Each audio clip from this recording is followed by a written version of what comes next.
Good evening, everyone, and welcome back to the Wargaming.net League Asia Pacific Season 2, 2016 to 2017. Week 8, I'm back here on the desk with Mr. Jordan Elfish Guy Mays. This is a new experience for me. It is a bit of a new experience, isn't it? You know, I feel like I'm kind of reaching around this way, and it's like, wow, there's someone on the left of me this time. Does it feel funny to have the headset on the wrong side? Because I get that. Sometimes when I swap over to this seat, having the weight on this ear as opposed to on this ear. That's that's true. That's true, actually. And I can see you starting to turn that way because you're just so used to it. Exactly. Anyway. Well, it should be good, Guy. Absolutely, because that one, I tell you what, I could hear how long that one was going, Jordan, and you know, that really did end up pretty well in the end for you know, for the guys there on the Horseman. Yeah, that was exactly. AT-15. I don't know. I love the AT-15. Look, honestly, it is probably one of my favorite tanks. It is like the first tier 8 tank that I actually, you know, made the grind for, of course. You know, I went up to the British Tank Destroyer line first, and I love the AT-15. It's a very solid tank, and you know, I did hear you kind of talking maybe a little bit down on it. Well, it was Jordan, like, why would you pick it on steps, right? I could kind of understand it on Himmelsdorf or any kind of corridor-heavy map where you can sort of just get in a corridor and just... But on steps, it just didn't really make sense to me. Like, I felt like it was just going to get flanked and die, basically. I do agree that, I mean, it was tricky there on steps, but at the end of the day, I mean, it's an AT-15. It's always going to put out lots of damage if it gets left alone. And it's more of a case of, well, okay, if we're targeting the AT-15, then we're not targeting the Bat Chat. So you've never really got a perfect sort of, you know, win-win situation. Win-win situation there as well, you know. It's not going to be easy to pen from a tier 8 kind of tank, but yeah. Let's take a look, I think, at our next matchup. Focus on that. Of course, it is EL Gaming taking on Caren Tiger. Correct. So let's go ahead and take a look at EL Gaming's lineup. Who should we look out for here, Jordan? Well, pretty much everyone, I think, is the... yeah, that's fairly accurate. is the answer. In reality, I always like to look for Fox TS to have a good game. He seems to be the guy that can flex around his not his tanks necessarily, because he doesn't play a huge amount of tanks, but his role he can flex around. You know, he's played tank destroyers, he plays mediums, he plays artillery, and he can always have a very, very good game in pretty much anything that he finds his hands on. The other one to look at, Hardliner, he tends to be in heavies or mediums more often than not, but he's the top average damage dealer for EL Gaming and the league. So he's definitely a key player here for EL. Yeah, for sure. And looking over towards Caren Tiger's lineup here, obviously a lineup that is sitting in 4th position right now. You know, they have got some good players, but it's been interesting watching them adapt to the mouse meta. Yes, and it didn't look too good for them yesterday either, did it? They went down 5-0 to Meltdown. I thought that was going to be a closer series. And as a result, they've dropped down a few places now because Meltdown's been able to catch up almost to them. Obviously, Horseman has actually overtaken them now, sitting in 3rd position. So they have some work to do. And up against up against EL Gaming here, it is a difficult task. We are going to need to see some good games from UPA. We need some good games from Hellcry. Depending on the map pool, I'd like to see Opalist coming out as well if they do go for an artillery. But yeah, it's going to be a tough one, I think, for Caren Tiger here, that's for sure. So here's our 2 players. I mean, like I said, these are guys to watch. Both the top damage dealers for their team. Hardliner, the top for the league, 2.2k average damage per round. That is a lot of damage. Very, very impressive there for Hardliner. And look, I mean, we've seen Yupa, he has gone really big in some games, hasn't he? With 2k average damage dealt, that's nothing to sneeze at, sort of thing. It's average penetration rate, we take a look at that, 81.4%. That is pretty crazy there when you think that he's hitting 4 out of every 5 shots, just about, and making 4 out of every 5 of those go through. So some very impressive stats there from both of these guys. Of course, EL Gaming, you know, being the kings of the league, it's not surprising that they have guys like Hardliner who do have, you know, the top average damage dealt across all of our players in WGL APAC this season. But look, I'm looking forward to this one because I think that it's a chance for Caren Tiger here to show us how well they're maybe adapting, do you think, to the mouse meta and whether they can actually hold a candle to EL Gaming I don't think so. No, like, because what we saw yesterday against Meltdown, they just looked atrocious. Well, that was the issue, wasn't it? Like 5-0 against Meltdown, you've got to be thinking, well, how are they going to do against the best team in the league? If not well. Exactly. So, yeah. Map picks, though. What are we thinking about those? First, well, Vetoes, Steps, and Cliff? Fair enough. Like, there's no real reason to touch on those. We've said it so many times before. They don't like those maps. Get rid of them. Fair enough. Okay, moving on to the important things. Mines. EL Gaming, you either verse them on Cliff or verse them on Mines, whichever one you don't ban. Mines, very, very good map for EL Gaming. Caren Tiger, they're not terrible on Mines and actually one of the few teams to take a round off EL Gaming on this map. However, I'm still favouring EL Gaming on that map. Himmelsdorf then picked up here by Caren Tiger. Again, another one which they're good at, but they're not EL Gaming good at. Yeah, that's the issue. There's good and then there's EL Gaming good, isn't there? So, that's going to be tricky, I feel, for Caren Tiger. I mean, we've got Muravanka. Next up, vetoed out Prokhorovka, taken out there by EL Gaming, which, I mean, I wouldn't have thought that Prokhorovka would be a priority veto from EL Gaming. No, I would have probably sooner seen them get rid of Ghost Town. But again, I mean, Prokhorovka's not a map that they've had excellent matches on so far this season. It is one of their weaker maps, so get rid of that or Ghost Town. Fair enough. I mean, it's 50-50. And of course, Prokhorovka is not a bad map either for Caren Tiger. So perhaps EL Gaming gambling on the fact that they feel as though Caren Tiger hasn't adapted to the mouse meta quite as well on Ghost Town. Maybe not as big of a deal on Prokhorovka, but like we saw EL Gaming struggle on Prokhorovka yesterday against Caren Tiger as well. Against Coalition Zoo, where they lost that round. So, you know, maybe they just don't want to play on Prokhorovka, which is fair enough. They've gotten rid of it. Ruinberg, the final map in the pool there. That's one of Caren Tiger's better maps, and, you know, it's not a perfect map for EL Gaming, but I still feel as though it's a 1-1 at the best for Caren Tiger. Best for Caren Tiger, yeah. That's. I mean, it is hard to argue about that. But I think, you know, if EL Gaming get off to a strong start on Mines, maybe Caren Tiger, in my eyes, you know, maybe they'll be able to pull a 1-1 on Himmelsdorf. Yeah. Maybe even on Ghost Town, because EL, we know EL, you know, they're not great at Ghost Town. So I'm thinking maybe Caren Tiger here will be able to pull off maybe a 5-2. Yeah, I think that's fairly realistically the way that this is going to go. I'm thinking 2-0 Mines, 1-1 Himmelsdorf, 1-1 Ghost Town, and then EL to close it out on Ruinberg, which would be 5-2. Interesting though. I mean, like Ruinberg, like for me, when I think of EL Gaming, I don't really think of Ruinberg as one of their strongest maps. No. Because they did, you know, they lost it to Dark Horse, didn't they? Yes, that's true. Though, in saying that, like, I feel like that's not too much to read into, really. That was, I think, the first week of the mouse meta, so they may have just been experimenting with the new things, not feeling so comfortable. I think now that they've had some time to get used to it, adapt to the new meta a little bit, they shouldn't have a terrible time on Ruinberg. But, I mean, if it does go to Ruinberg, that is possible for Caren Tiger to 2-0. It's going to be a big task, but it's possible.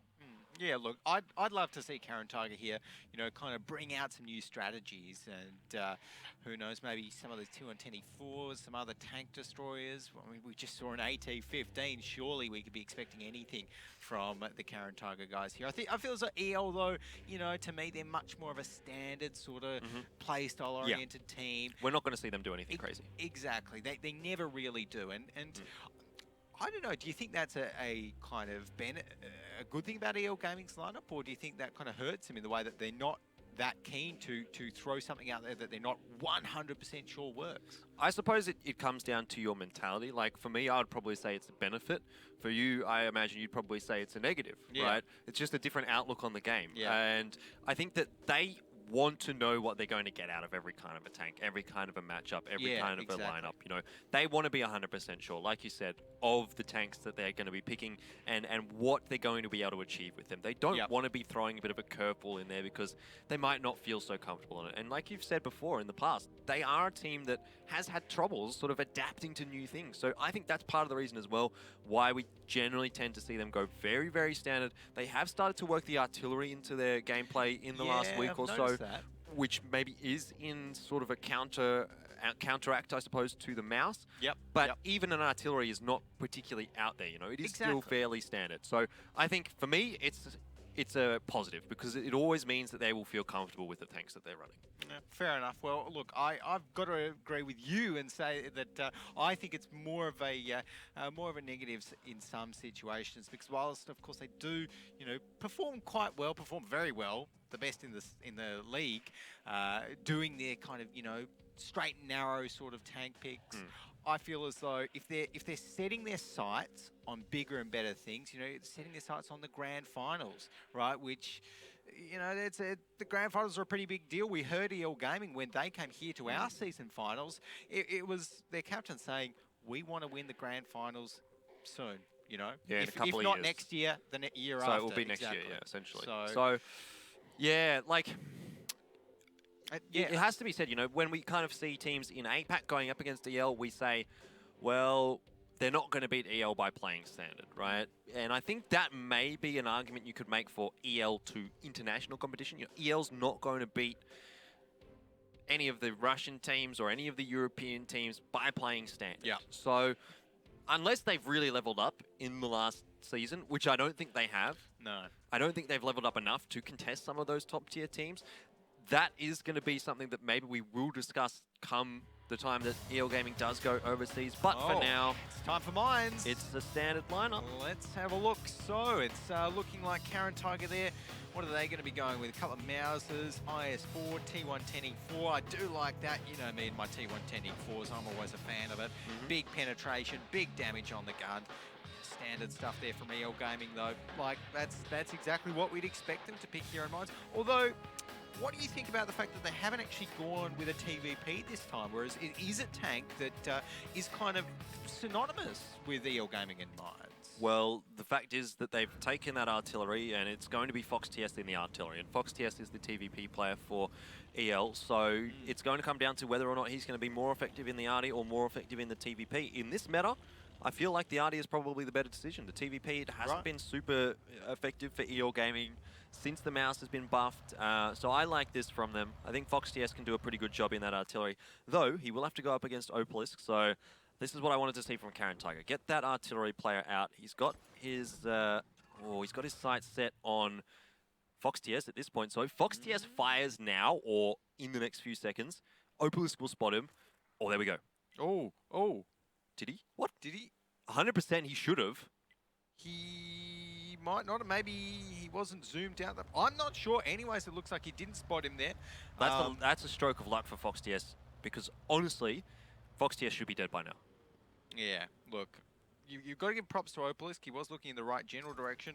If we saw it, then he can't have been too far away. But at the end of the day, then, he didn't see it. So it's not going to be a kill there for him. And in the meantime, it looks like, Quiet's taken a couple of shots of damage there. Black, I just noticed he did take some damage to the ammo rack, forced to repair that one. So just like that, EL Gaming, they've used up a repair kit and taken some damage on one of their bad chats.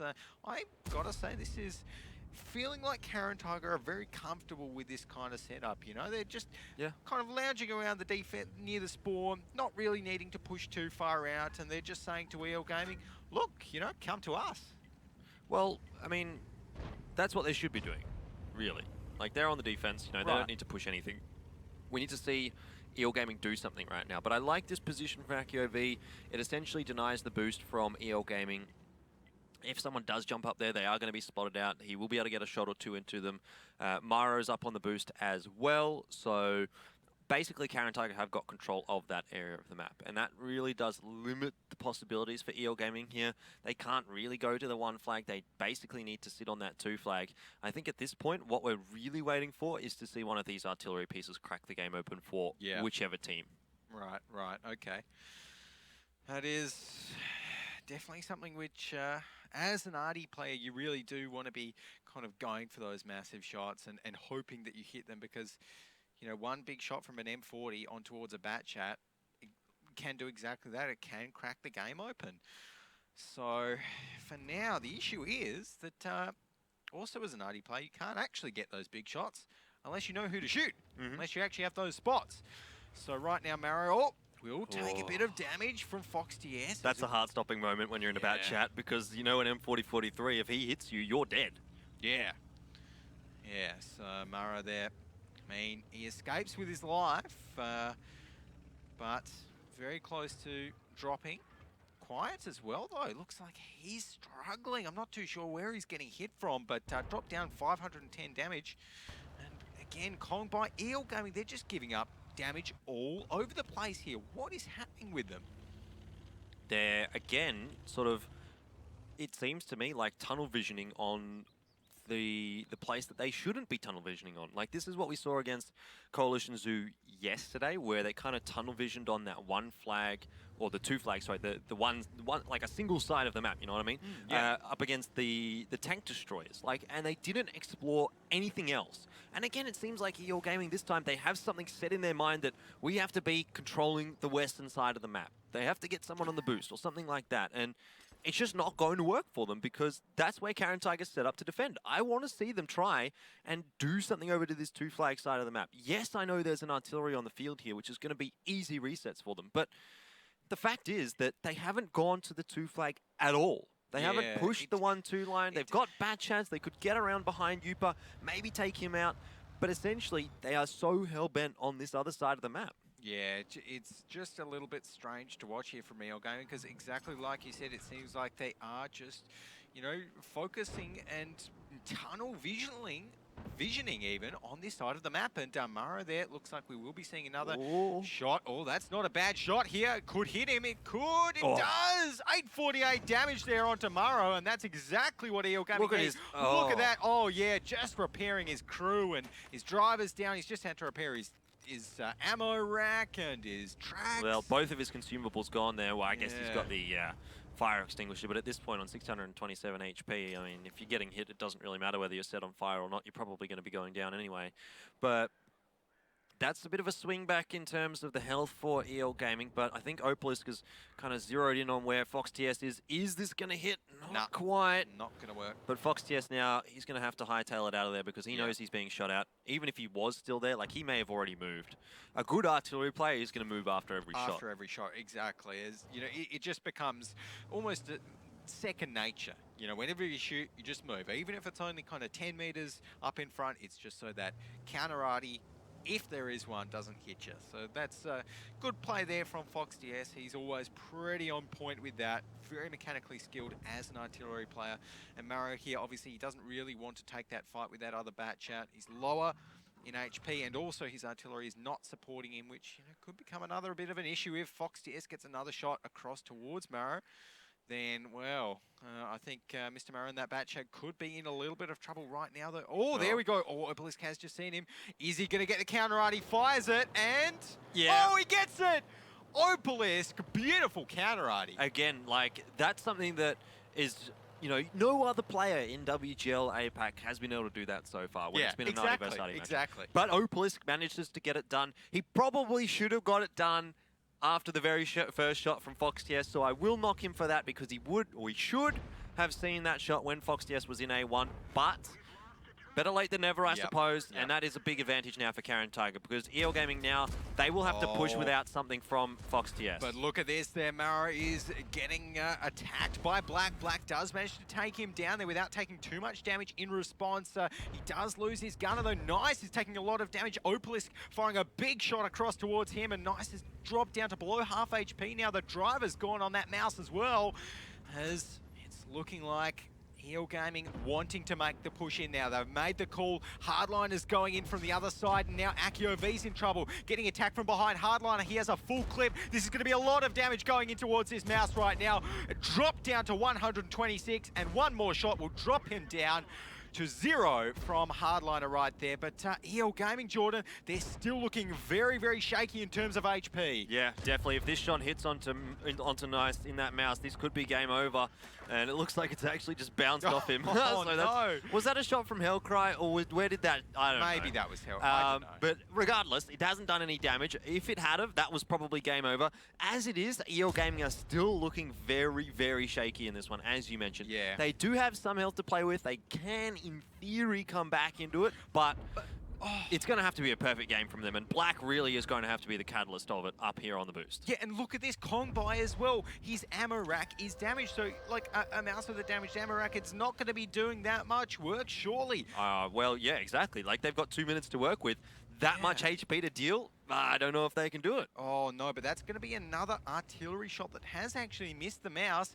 But you're right, exactly. They've only got 2 minutes left on EL Gaming's side, and they are on the attack. They're the ones that, the onus is on them to take down all of these Caren Tiger tanks. And CT, they're still dug in. They're still in these nice defensive positions and going equal trades. EL Gaming are not going to win this with these equal trades. Quiet. Is he going to take the one-on-one with Polly? He has to. 527. And yeah, so it's 2 shots either.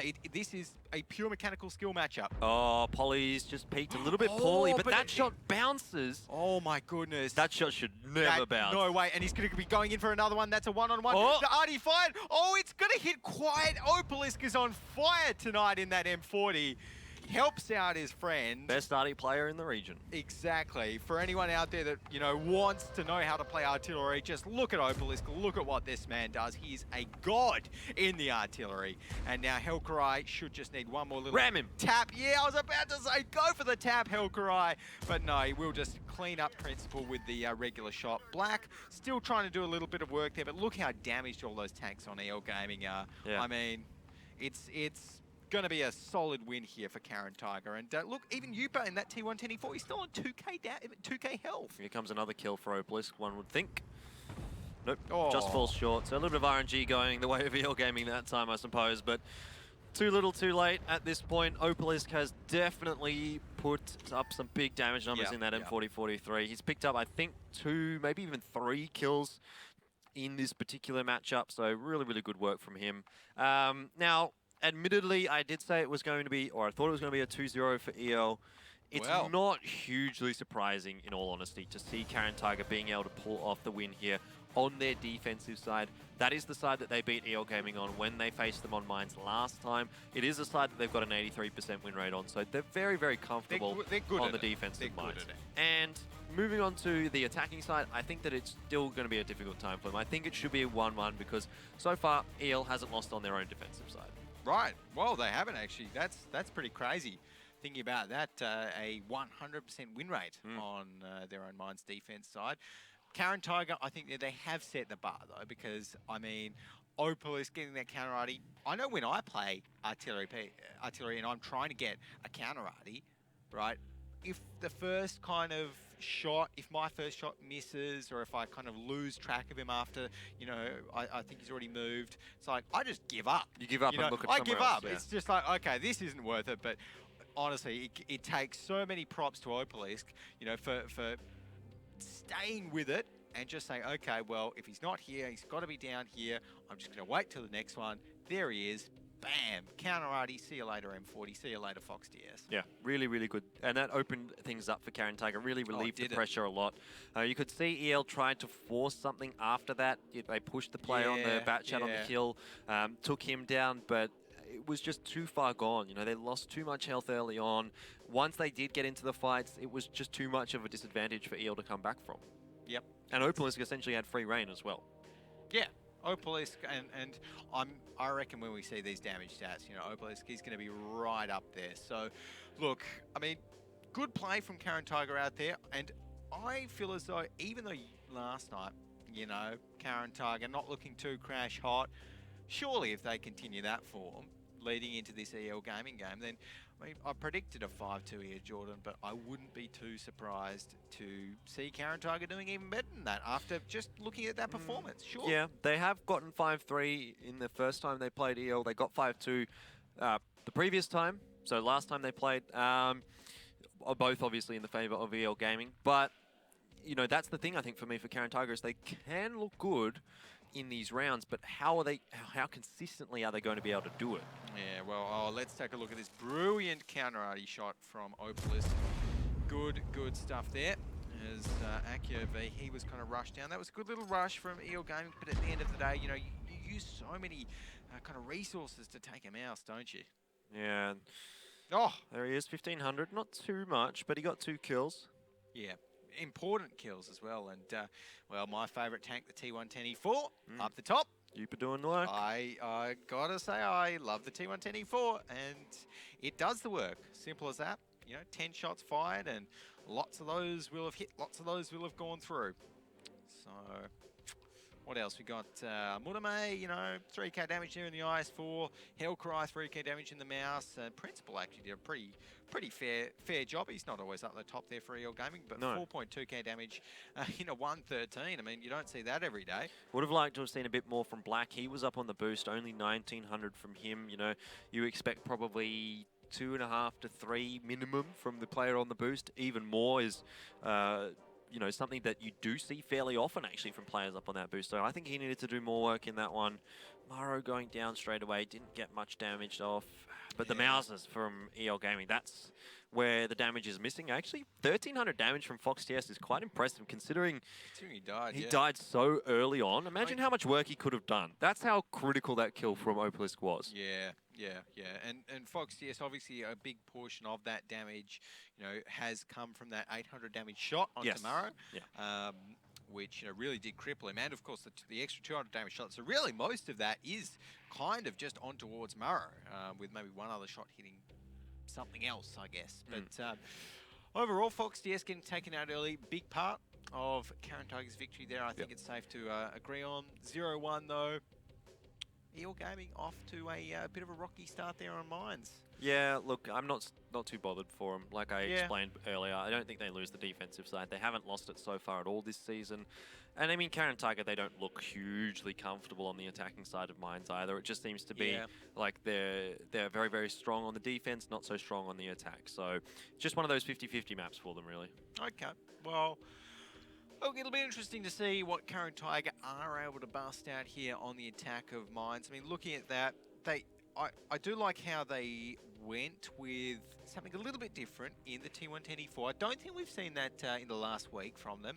So it is a bit of a new tank to their lineup. We've seen him in the E3s before. Exactly, the E3s, but not the E4. And I feel as though the E4, the good thing that, you know, it offers is that massive alpha damage. And it can pen mouse pretty easily as well. Not Well, super easily, but easier than a lot of tanks. Oh, there we go.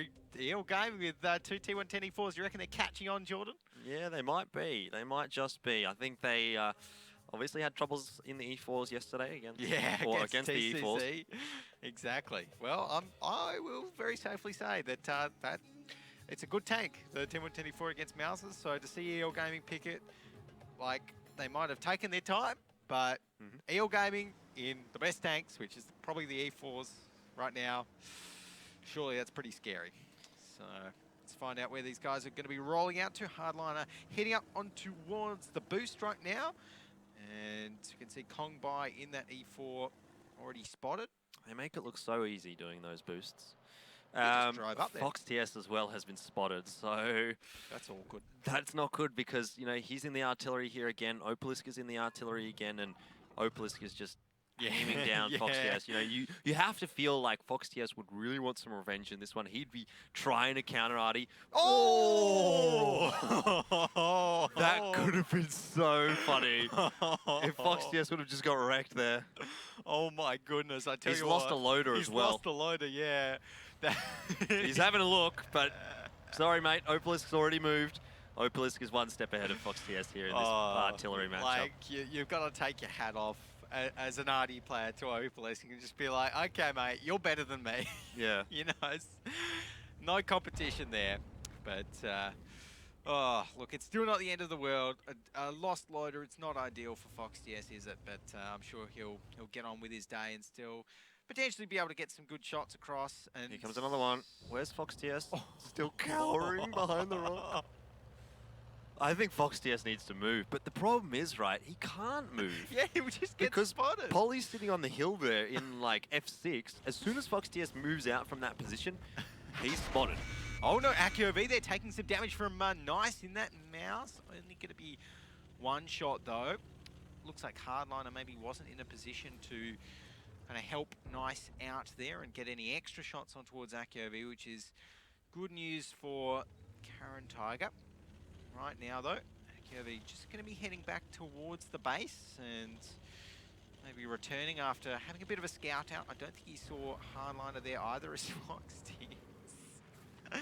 Oh my goodness, this is like, I don't know. He's essentially been nullified as it is. Yeah. I don't know if quite there was just like firing off a shot in frustration. Foxius is just like, help me, help me. Help me, shoot them. Yeah, shoot them. the artillery. How come they're shooting me and you're not shooting them? Yeah, not much that he can do. Is it? Come on, Oh. come on. No.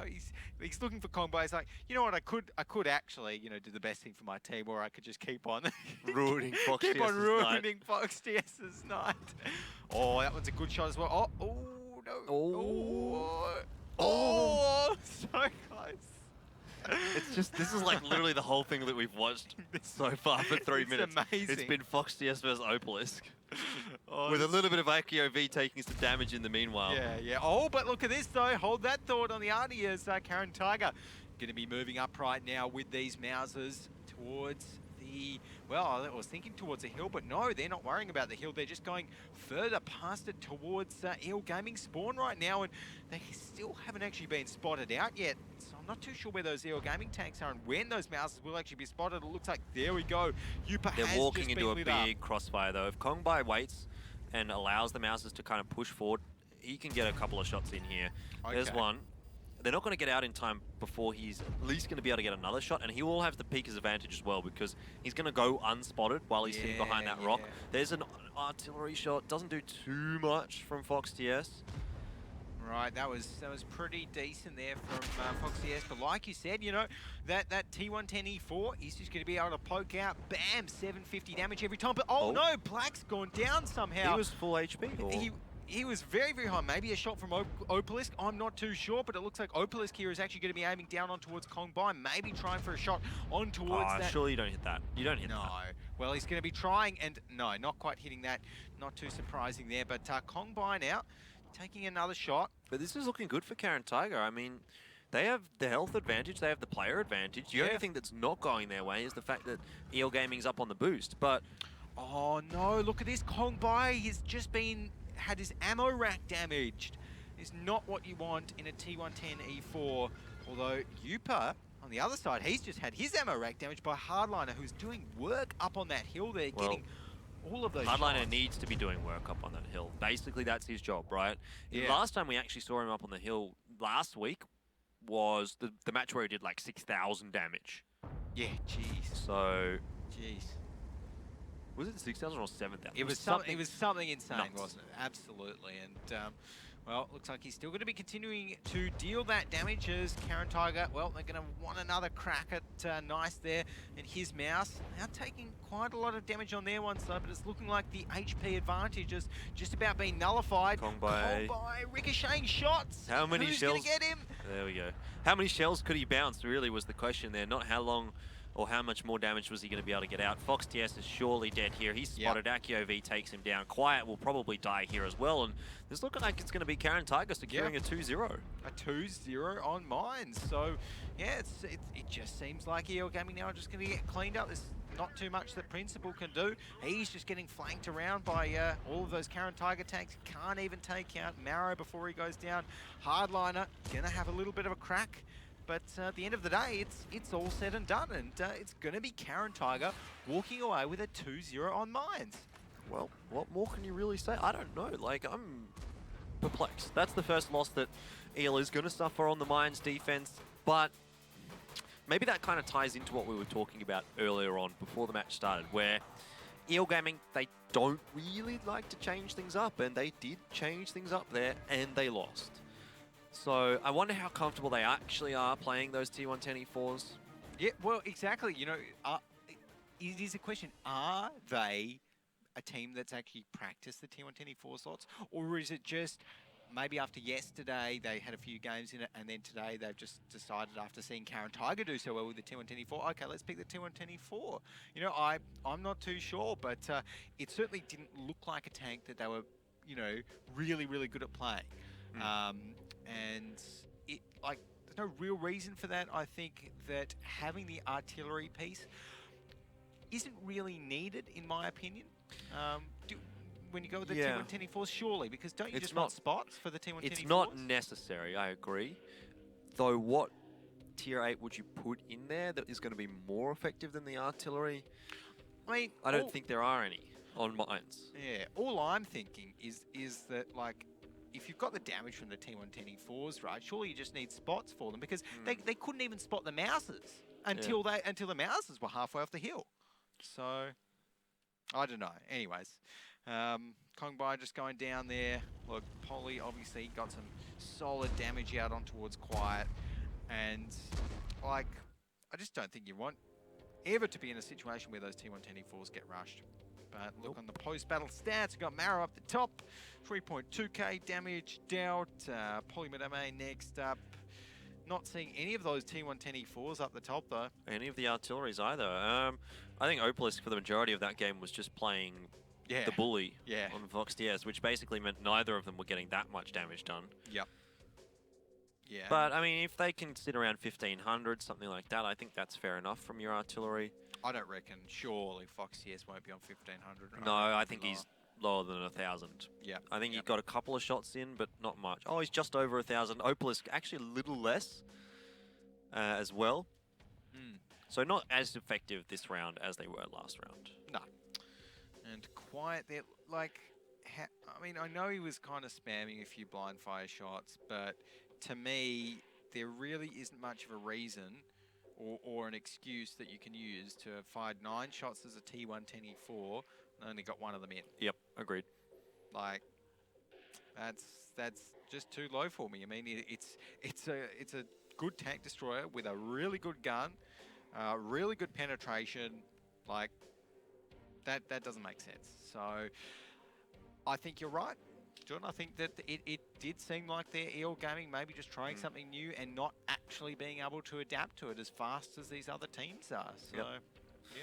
So we'll see how it goes on Himmelsdorf, which is the next map. Caren Tiger's map pick, not a terrible map for EL, even though they did yesterday lose 1 round of it on to Coalition Zoo. Was a bit of a cheese strategy, not sold on the strategy that they ran. I know you have differing opinions, but love the strategy. Let's not get into it. We're talking about EL Gaming and Caren Tiger here more than anything else. And I think EL Gaming, if they go back to the tried and true methods, you know, if they play just the Mouses, the 50Bs, the Bat Chats. Yeah, your standard stuff. Standard stuff.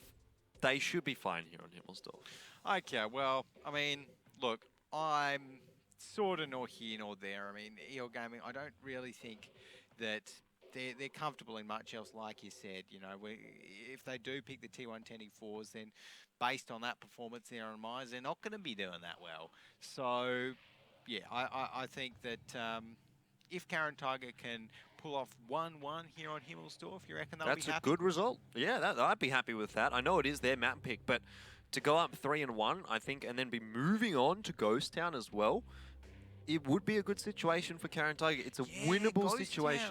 Ghost Town, exactly, because Ghost Town's one of EL Gaming's worst maps, isn't it? I mean, like, that's really, really tricky if EL Gaming assumedly do go 1-1 here on Himmelsdorf, which, you know, judging by the Caren Tiger's performance there on Mines, they might do.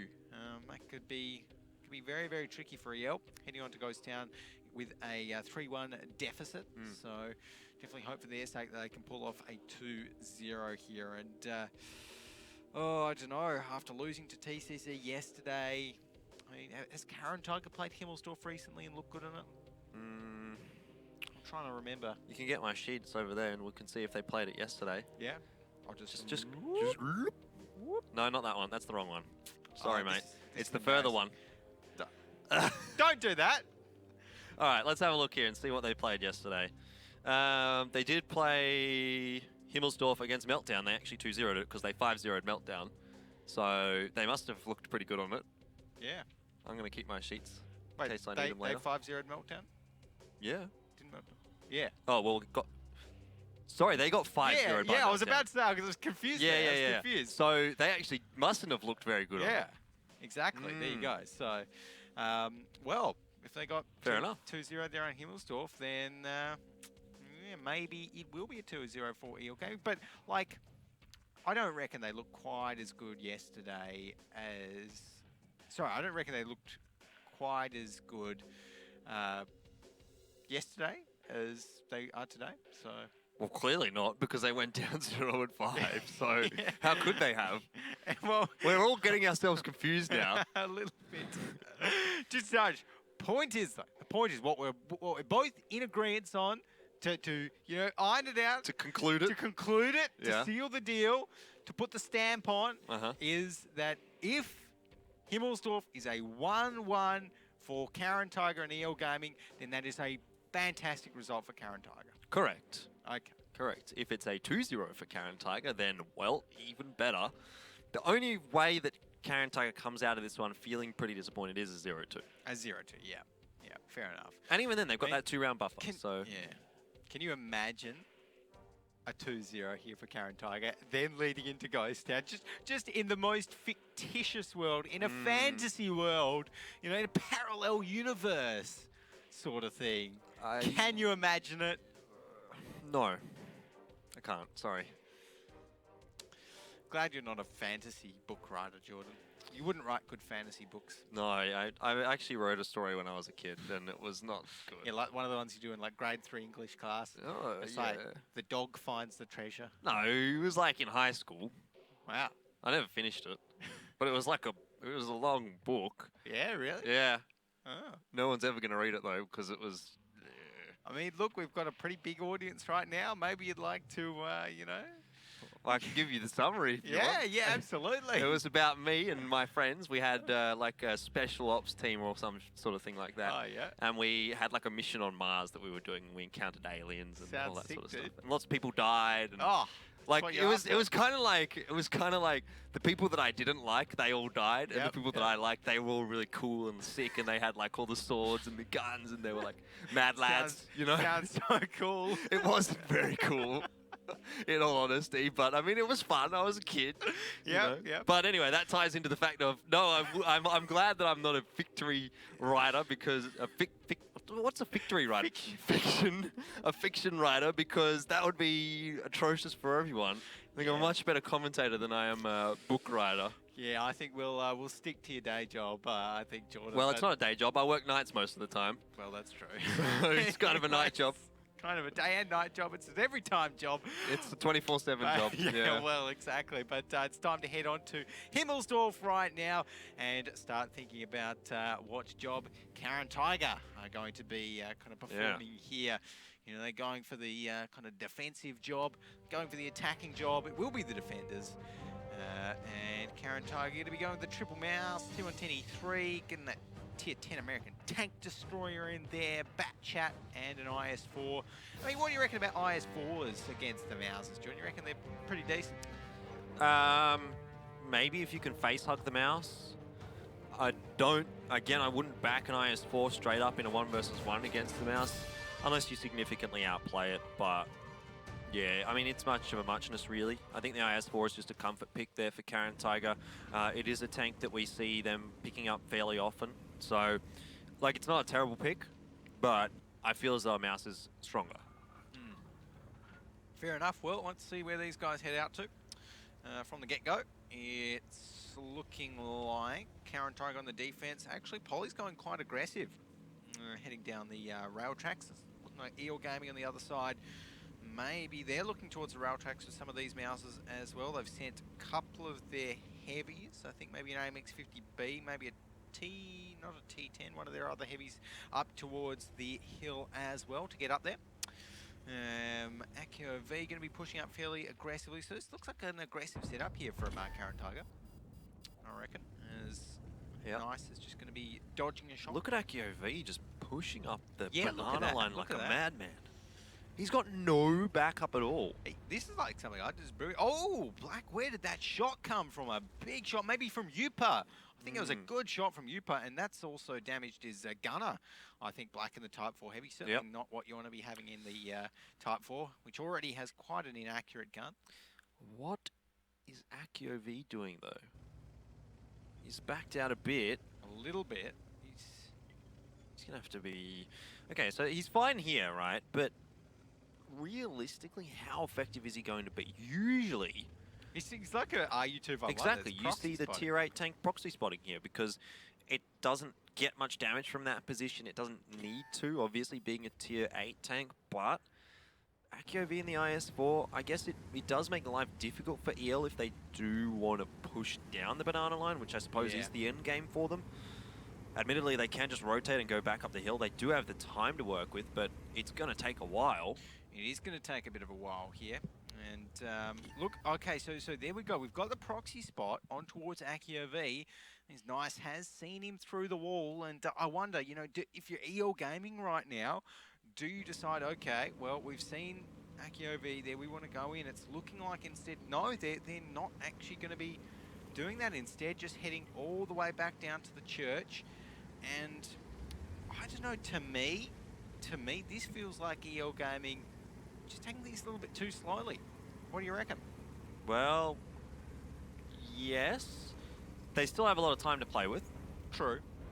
But they are not achieving anything right now. That is true. Yeah, I mean, look, they've got the tanks up on the hill, you know, and they might have tried to get one shot earlier on, but like Caren Tiger surely know they're there, sort of thing. We can see Hardliner, he's still kind of gunning for a shot, maybe if he can get one onto Yupa, who's spotted, but I just don't really see that happening anytime soon. It's a hard position to dig someone out of, that spot that Akio V is in, because there's going to be crossfires from over on the over the courtyard. And Yupa and... This is where you'd probably rather have a couple of bat chats, you know? Or 50Bs.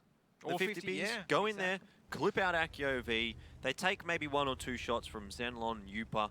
Maybe 50B goes down. But if you can get Akio V out of that position, it frees up the banana line, allows EL a lot more map control. At this point, though, how do you kill Akio V? Like, if you send the mouses forward to try and get rid of him, they're going to be taking tons and tons of damage because they're not going to be able to clip him out like a 50B or a bat chat will be able to do. And they're going to get in there slower and get out slower. Yeah, I mean, look, I think maybe that's another bit of a weakness in these mouse lineups. Like you said, I mean, they're not great at mobile play like that. So, look, I think we're going to be finding out what EL Gaming are going to be doing very, very soon. But Akio V, he's playing very aggressively. And maybe while EL Gaming are rolling in here, let's jump in on their comms, have a listen in to how they're going to play this one out. 老表下了，我们这边才动手，还在下坡，你们把你走。你先走。我想保护你安全啊！这里估计有2老鼠重兵、啊。第3直接顶出来打了，目标直接。下不下113？我们直接下，后面直接打，别等。太远了。 就是要进来到那个窗口，当时最好了。直接的发现何为，一摸2个老鼠。我们那边开炮了，老鼠也开炮了，我的血不够了，我走不了，我要摆个姿势了，我走不了。一人1发可以打死这个，传。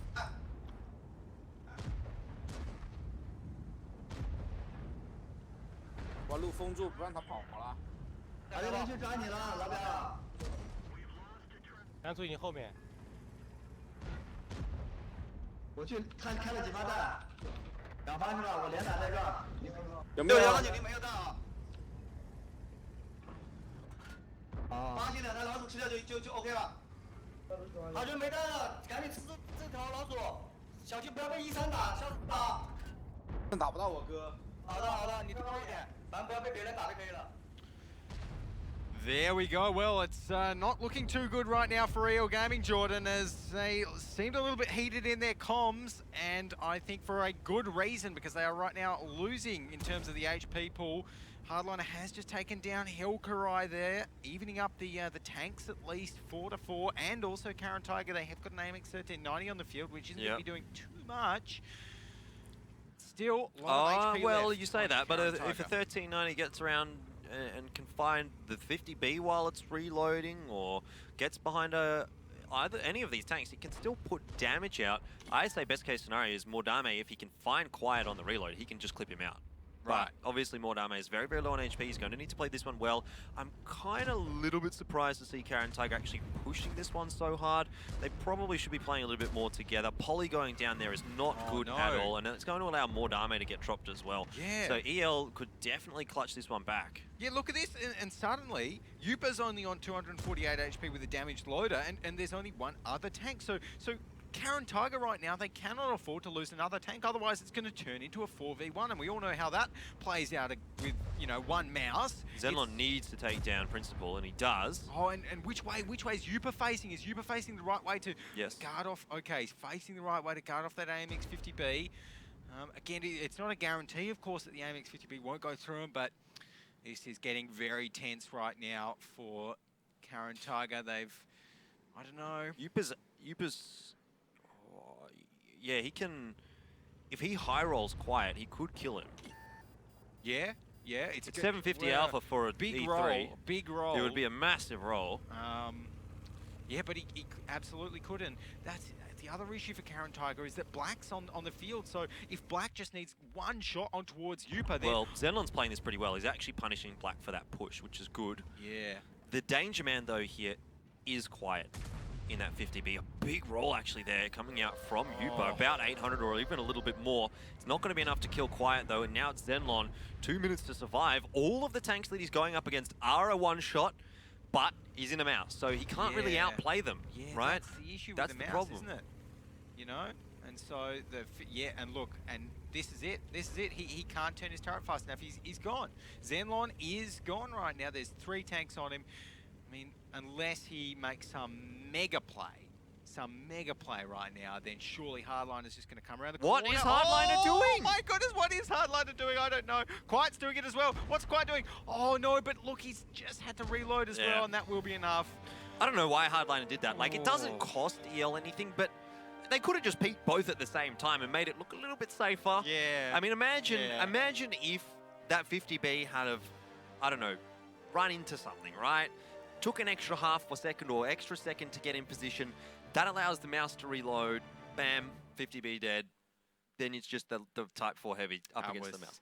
But look, they get the job done in the end, so I'm not going to dwell on it all that much. It was fine for EL Gaming, a really good comeback as well. It looked like they were going to lose. I even wrote down on my sheet CT won that round. So I'm going to have to cross that out and write EL Gaming. Look who's got egg on their face now, Jordan. That's how convinced I was. But EL Gaming, they find a way.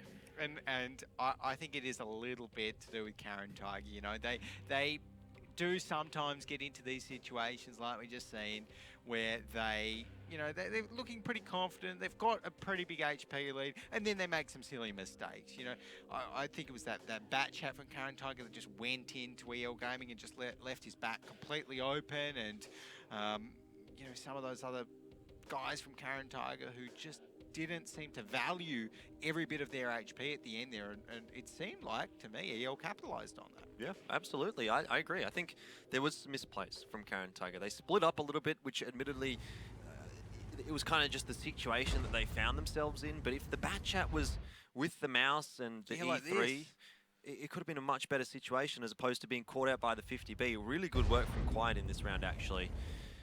But, oh well.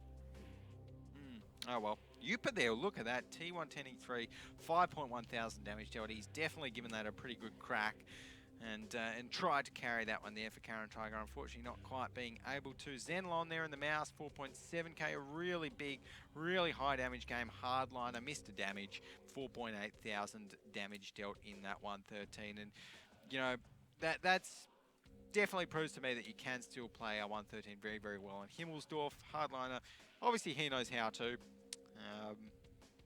Yeah, AMX 50B 4k damage as well for Quiet. So it's crazy to see 4 tankers even, above 4,000 damage dealt. It is. Crazy. And then the next, almost at 3k. Like, it's a lot of damage. Fox TS didn't get anything really done in the mouse. No. It looked so good for Caren Tiger. That setup that they had, it allowed Accio V to get a lot of damage done in the back. And when they were trying to deal with Accio V shots from the front, like, I just can't believe Caren Tiger's managed to lose that round. Yeah, look, and I think Mudame there, his engine got damaged, and I'm not too sure whether he was kind of playing it well enough to save his life and actually get as much damage as he needed to out as well. Like, I think that's just where the EL Gaming discipline, I reckon, comes into play, where they stay fully disciplined. We heard it in their comms, you know, right until the end. You know, they were super focused, super steely. Yeah, and I guess that's what won it for them. Yeah, well, they did a really good job there on Himmelsdorf. And now moving on to the defensive side, it is a side that EL Gaming generally has had a better time on than the attack. Yeah. Like, it still could go either way, though, right? Caren Tiger's not an awful team on Himmelsdorf. They looked like they were really contesting EL Gaming in that one. So, 1-1, 2-0, like, when I think 50-50 for me. Yeah.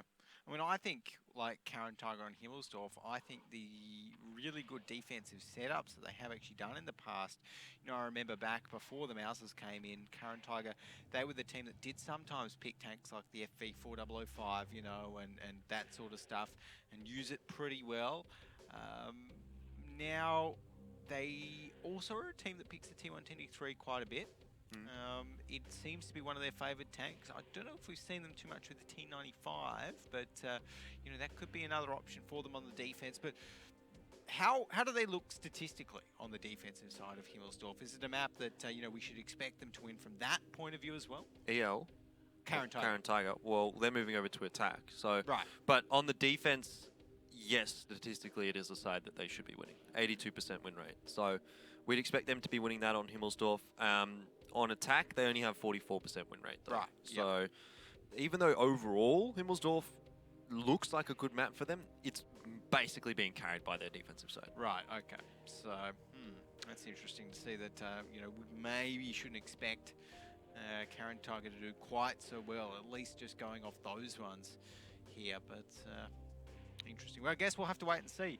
But for now, guys, let us know what you think is going to be happening in this matchup. Are Caren Tiger going to come through, or are EL Gaming going to bite back and continue this win and make it a streak? Hashtag WGL APAC, at WGL APAC. Use all that fun stuff to let us know on the Twitters, on the Facebooks, Jordan. And I know we've already had lots of entrants into our WGL APAC Mega Quest this week. It's been looking pretty good.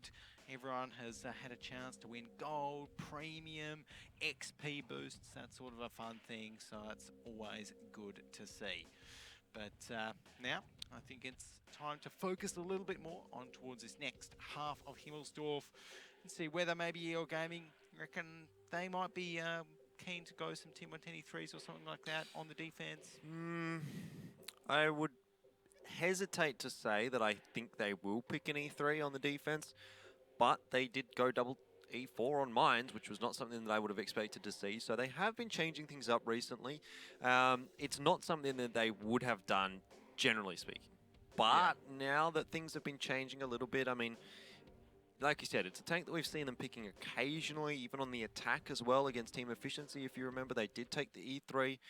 So we might see an E3 here from EL, but doesn't look like it's going to be the case. A T49 again?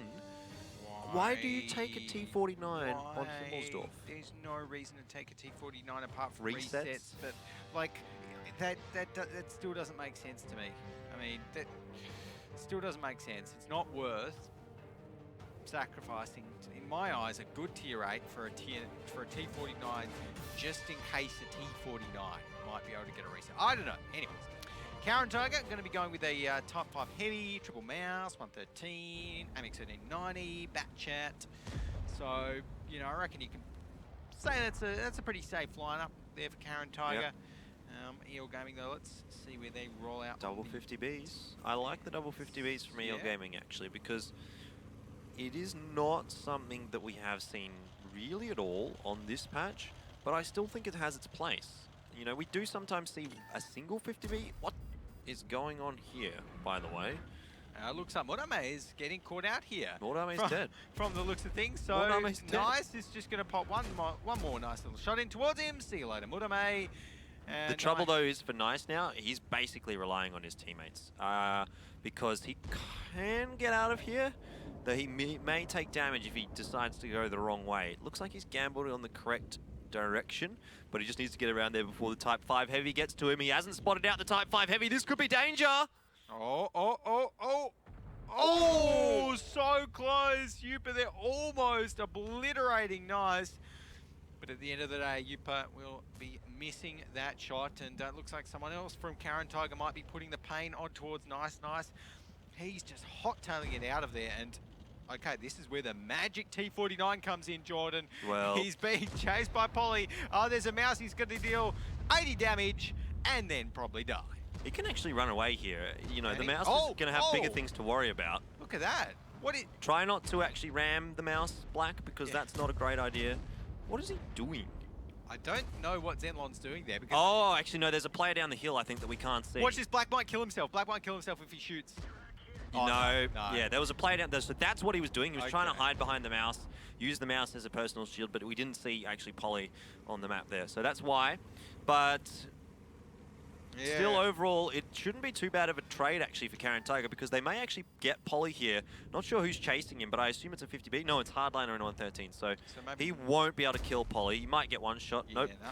But they do take down the mouse. They trade a mouse for a T49 essentially, and they also were able to get a 1390 earlier on in the piece. So big advantage for Caren Tiger now. Big advantage, but look at this. We're seeing Caren Tiger now pushing in towards Get 3 this- tanks on the cap, I towards reckon. this flag. Yeah, exactly. Getting a lot of cap pressure on towards that 2 flag. EL Gaming going to have to react, but look at that. EL Gaming, because they've got those AMX 50Bs, they've just rocketed back down the hill and should be able to start getting some resets soon. Oh, Hardliner, no, Polly! No, Hardliner might actually kill him here. This is not good.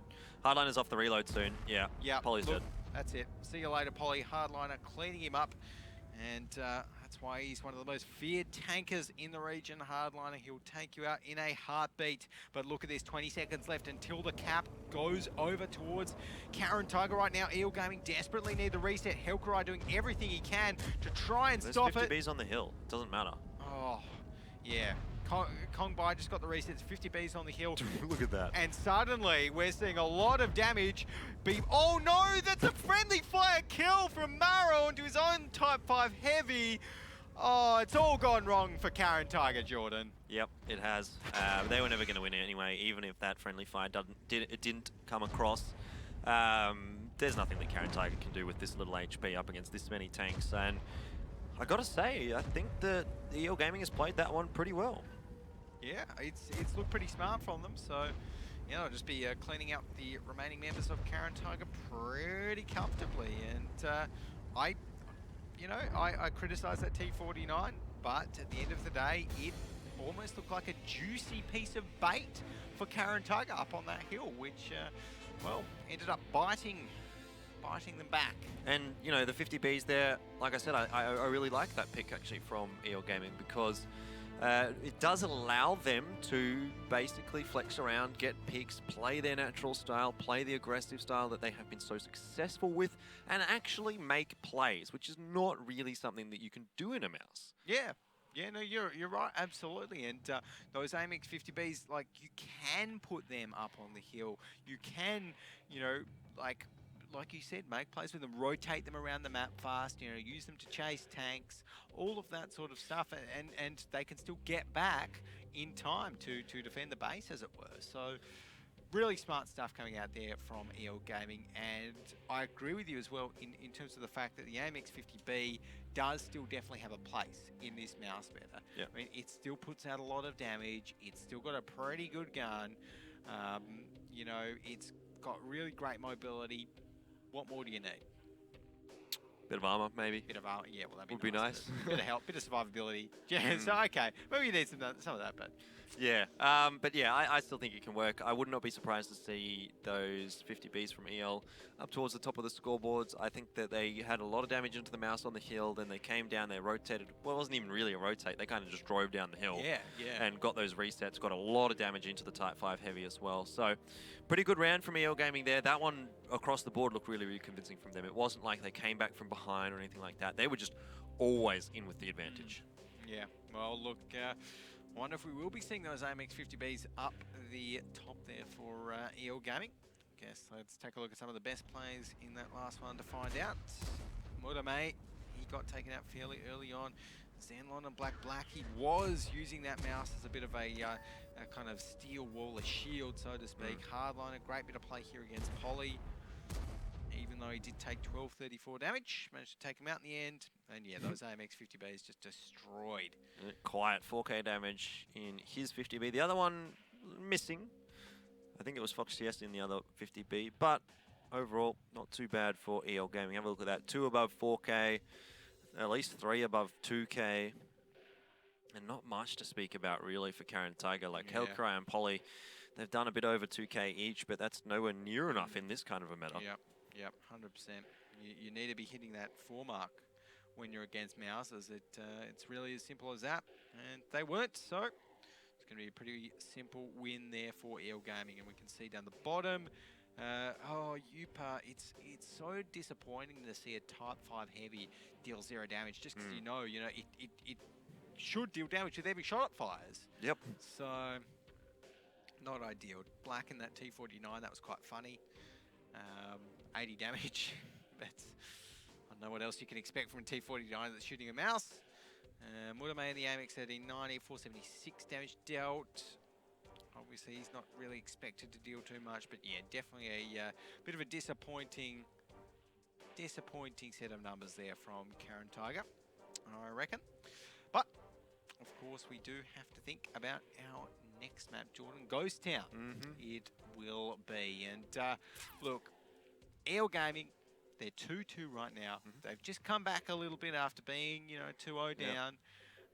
Ghost Town moving on to a map which we reckon they're not quite so comfortable on. Do we think that Caren Tiger is comfortable enough on it to take it to EL Gaming and maybe go 1-1 after seeing them play a similar-ish sort of heavy style map, city map like that? It's hard to say. Like, this is a map that could go either way, or it could go 1-1. Purely because of the fact that it is so close, I think I'm going to sort of lean on the 1-1, but I wouldn't be surprised to see either team here taking it 2-0. Now, the reasoning behind that, EL Gaming have struggled at times on Ghost Town, and Caren Tiger generally look pretty good on the map. Therefore, maybe if EL come in here, have a bad day, Caren Tiger can take it 2-0. But on the same token, EL Gaming, like we saw there on Himmelsdorf, Caren Tiger was making mistakes. If Caren Tiger makes mistakes here, EL Gaming will punish them for it, and they can pick up wins on Ghost Town. It's not like they're a terrible team on the map. It's just that it is one of their weaker maps of all of the pool. They're always going to have a weaker map. Doesn't mean it's necessarily terrible. So it's not like EL Gaming we can count them out here. Now, I sort of said it was going to be a struggle for them if Caren Tiger got through with a 3-1 or a 4-0. They haven't done that. Now the momentum's back with EL Gaming. I think Caren Tiger here is going to struggle. They probably will want to start off with the first round and then try and go from there. But if EL starts, if EL gets the first round, I feel like they can probably sweep away the second round as well. Yeah, you reckon? Well, so we will be finding out very, very soon as we head onto Ghost Town. Of course, it is the only map designed specifically for esports play. Very symmetrical map, and map that we do tend to see quite a few heavies played on. Lots of corners to poke around, to trade around. And of course, maybe a few bat chats thrown in there as well to get some flanks happening. We never know. Both of these teams, they do often like to throw a bat chat in or two. So let's find out. Let us find out. There is a couple of bat chats on Caren Tiger, none for EL Gaming. Very heavy lineup for EL, taking the double 50B though. But this is like this roster that Caren Tiger is running is the same roster that they ran yesterday, the same roster that they ran a week ago, the same roster that they ran 3 weeks ago. You know, EL Gaming will know exactly what they're going up against, and they will not be surprised by this at all. So I would not be, I would be suspecting that actually EL Gaming here has something in mind going up against this strategy. Okay, well, let's find out where EL Gaming are rolling out to as we head into Ghost Town right now. I mean, Caren Tiger, they're going to be bringing out those similar tanks. Very brawl-focused lineup on, I guess, both teams with Caren Tiger. You know, they've got those bat chats in there as well. And it's looking like Black here. He's going to be getting onto an early boost, actually. Not something we see every day. But does he do this just to get a little bit more kind of vision and height to get those spots? Yeah, I think this is really just to spot out the JK line. If someone were to push, normally if you were spotting in this line, you'd probably see the tank a little bit further down, maybe towards the 5 or the 6 line. But this can work out for Black as well. Admittedly, he's going to get the spot a little bit later than you would pushing that far forward, but he's also pretty safe here as well. Like, if he gets spotted out, starts taking shots, he can just fall down the other side of the hill and he'll be fine. Yep, there we go. So it's looking like Wargaming now. They're actually going to be pushing out with those Mouses, and whilst they are spotted, obviously there's not too much that a single bat chat can do. So Polly makes the move to retreat. Nice, and Principal pushing up a little bit further on. So this is something we've seen quite a lot from these teams, you know, pushing up towards the southern end of that 2 flag. It's exactly what Wargaming are going to be doing right now. We can see on the minimap there, Caren Tiger, you know, they're kind of bolstering up their forces by putting Murame. Also, another heavy behind AkioV. So do Caren Tiger really want a all-out brawl here, do you reckon, Jordan? Probably not.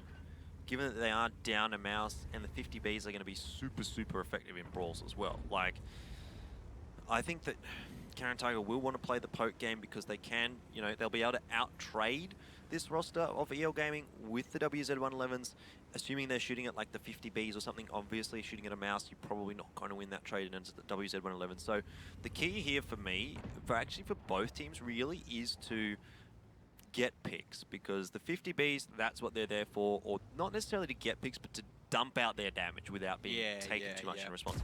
But to kind of shut that down for Caren Tiger, they are going to need to pick the 50Bs. Yep. Yep, there we go. So, well, hopefully for Caren Tiger's sake, they can sort of mitigate the threat of those 50Bs a little bit. You know, maybe they use Polly and Hellcry and those bad chats, but right now it's looking like the first shot has connected on towards Yupa in this game, and Murame maybe just cleaning up the flag a little bit, emptying out some of those destructibles so they don't hinder any shots in the future. AMX 50B's waiting down the bottom there, so they're kind of waiting for the flank Wargaming and trying to draw Caren Tiger in from the looks of things, as Polly is going to be rotating around the top flag. Murame still just cleaning up that 2 flag of destructibles. I mean, again, Caren Tiger, they're on the defense here, right? So surely they don't need to push in if they don't want to. Nope, absolutely not. They can just wait and see what Wargaming is going to do here, but the longer they wait without getting some damage over to Wargaming means that's more damage that they're going to have to deal with in a brawl, which is going to eventuate. You know, Wargaming is going to push onto this 2 flag eventually, and Caren Tiger will have to respond. So I'd like to see a little bit of damage coming out from Caren Tiger here onto Wargaming before they have to take a fight, because with a 2000 HP advantage, Wargaming is going to have a pretty good time once that brawl does eventuate. And I think something that I have to be critical of sometimes with Caren Tiger on Ghost Town is that it never really feels like Polly is able to get much done in that bat chat. We always see him in the bat chat, but honestly, I think he's a little bit lackluster, especially on Ghost Town. Yeah, you're not wrong. You're not wrong. As it's looking like right now, Wargaming have actually got 2 tanks on towards that cap, so starting to get a little bit of pressure, and maybe this is a catalyst that Caren Tiger need to make the push in towards that flag. 37 seconds left, but Nice is spotted, so really all they need is to you know, fling an HE shell over towards him, and he won't be too happy of a chappy. Nope. Wargaming with that nice logo on their tanks, and we have just about to hit that 5-minute mark, so it's looking like Caren Tiger, they're poising, they're ready to go in towards Wargaming right there. Some shots initially fired on towards Nice, and this is the danger with this 2 flag. Lots of openings. Nice does take another one. Yupa, though, getting a few shots put on towards him. Yeah, the reset does come across for Caren Tiger. Probably a pretty decent trade actually for them, admittedly. AkioV's in a good spot to do some damage, but is he going to be rotated on by FoxTS in that 50B? That's my main concern for him right here, because he is kind of in no man's land. If he does get caught out, there's not too much backup for him, but looks like AkioV has joined him. Black in the meanwhile in his RU-251, just being a pest around the northern part of the map there for Caren Tiger, but the first kill goes the way of CT. Yeah, look at that. So that is actually going to be Nice going down there. Caren Tiger securing that one. In the meantime, Black trying for a flank around, but maybe Polly might be there to punish him. Yes, he is. Oh, almost runs into him. Can't quite get him, but will he get that next 3rd and final shot off that he needs? Murame does instead. Polly doesn't need to, and starts the reload. Good stuff there. Good shooting from Murame. And just like that, Caren Tiger, they've just taken down 2 Wargaming tanks with no tanks from EL. Well, surviving in response out of those two. Look at the health advantage, though, for EL Gaming. They're not out of this just yet. They just need to focus fire a little better. Maro definitely has to be the one to sort of go down here for EL Gaming. If they can take him out, that's where they can start to maybe come back into this one, but they're really having trouble actually getting through the front of that tank, and now he's sort of in a bit of a safer position. The only one that can shoot him really is Principal. So another nice little bit of a movement there from Caren Tiger, and the health swing, now that Caren Tiger have been able to get those guns working, has gone the way now of Caren Tiger. So EL Gaming, they're in a difficult spot now. Yeah, a bit of a pickle, it would seem like. And look, you'd think maybe EL Gaming would have a bit of a better chance if their AMX 50Bs were behind Caren Tiger right now, but they're not. And Maro will actually go down to Fox DS, so those AMX 50Bs still putting out a little bit of damage there for EL Gaming. But right now, looking pretty good for Zenlon there, as he's trading it out with Kongbai. Hardliner as well, one of EL Gaming's top damage dealers, is only on 238 HP. We can see Kongbai now in a lot of trouble as Polly's coming around from the side. Hellcry is going to be coming in there now, and that will be another mouse going down for EL Gaming. And Caren Tiger, they are converting this damage into kills. Yep. That is what EL Gaming is not doing right now. They've got more guns on the field, and this is looking like a pretty smooth... Well, what can Quiet achieve with this 50B here? He's just picked up 2 kills. It is 4 versus 4. Yupa is going to cause some problems for him, but it does look like Quiet will get out and probably get a reload off. Fox TS as well is still alive in his 50B, but he is being hounded by Zenlon. Hellcry coming around behind him. I don't think he survives this one, especially considering Hardliner, the main guy to back him up there, has also gone down.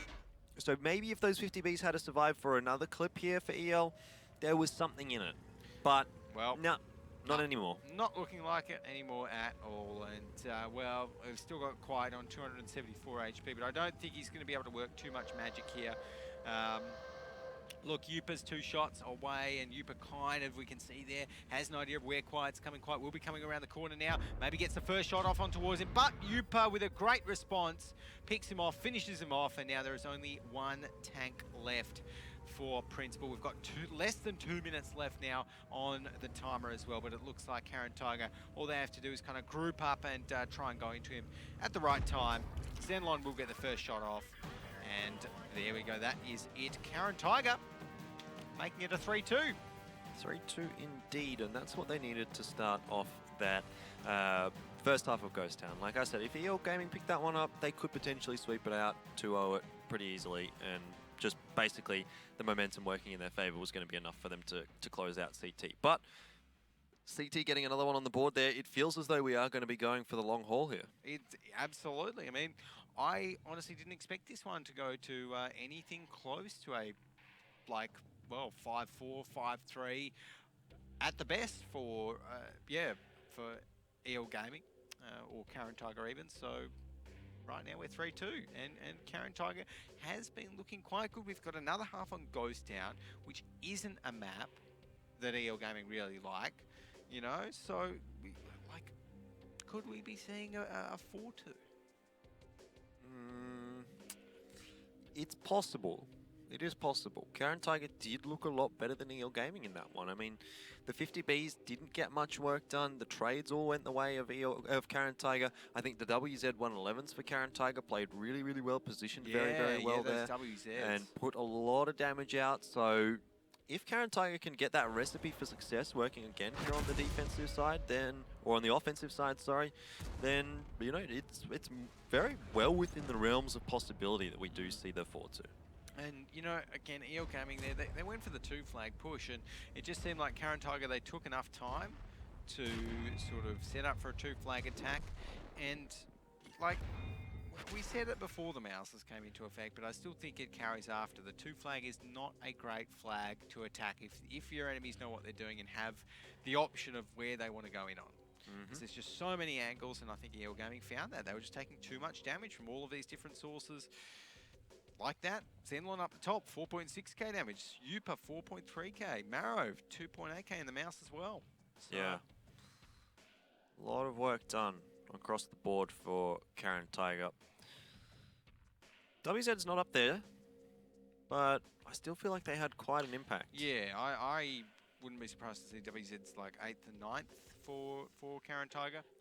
Yeah, 9th at least. There, 9th the and WZ. 11th, so 1800 is quite good in a WZ. I mean, 1000, yeah, you could probably say a bit meh, but still, overall, I think they were pretty useful. Hellcry didn't get too much done in the bat chat, but it doesn't really matter considering Caren Tiger pick up the win. I mean, everyone else was doing damage, so maybe he just wasn't in a position to get the damage done. Yeah. Did get 2 kills, though.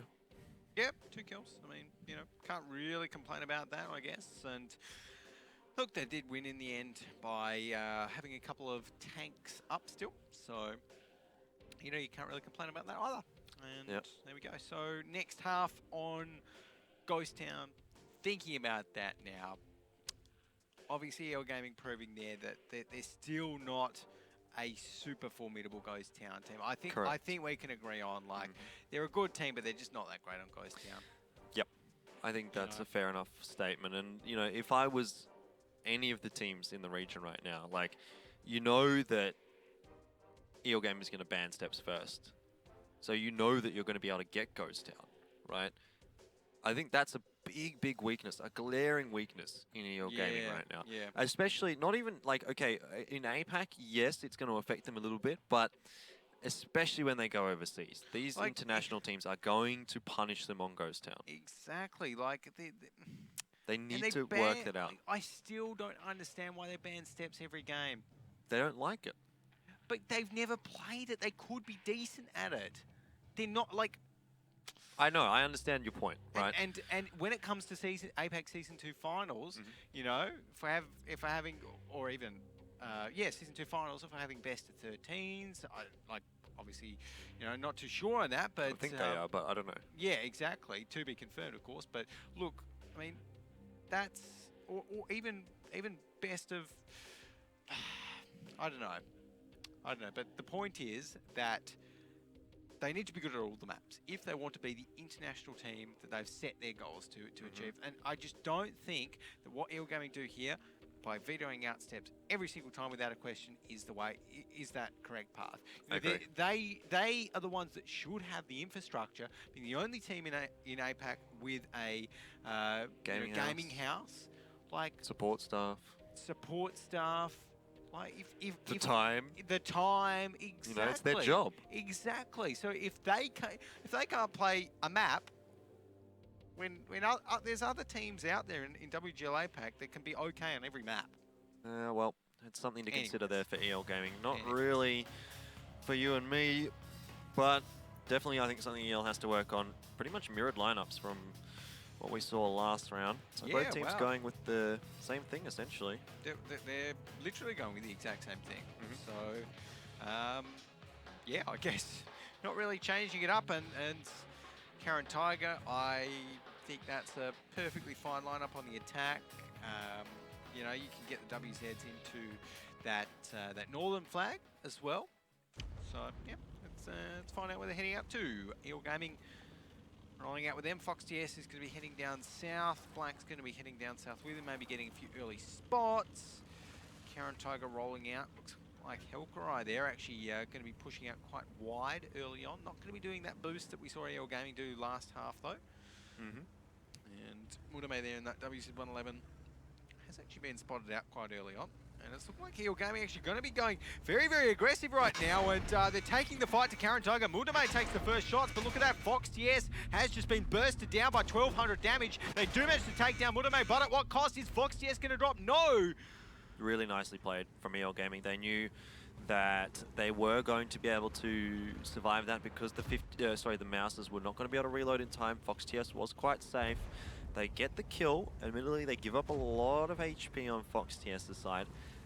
And they also have lost the commander on Fox TS, so it's going to take a lot longer for him to reload. You know, across the board, all of his stats basically going to be worse because the commander just affects so many things. But getting that tank pick is really good for Gaming. Trouble is now they are starting to bleed a lot of HP. Yeah, and look at this. I want to jump in with Caren Tiger right now to find out how they're going to come back from being one tank down.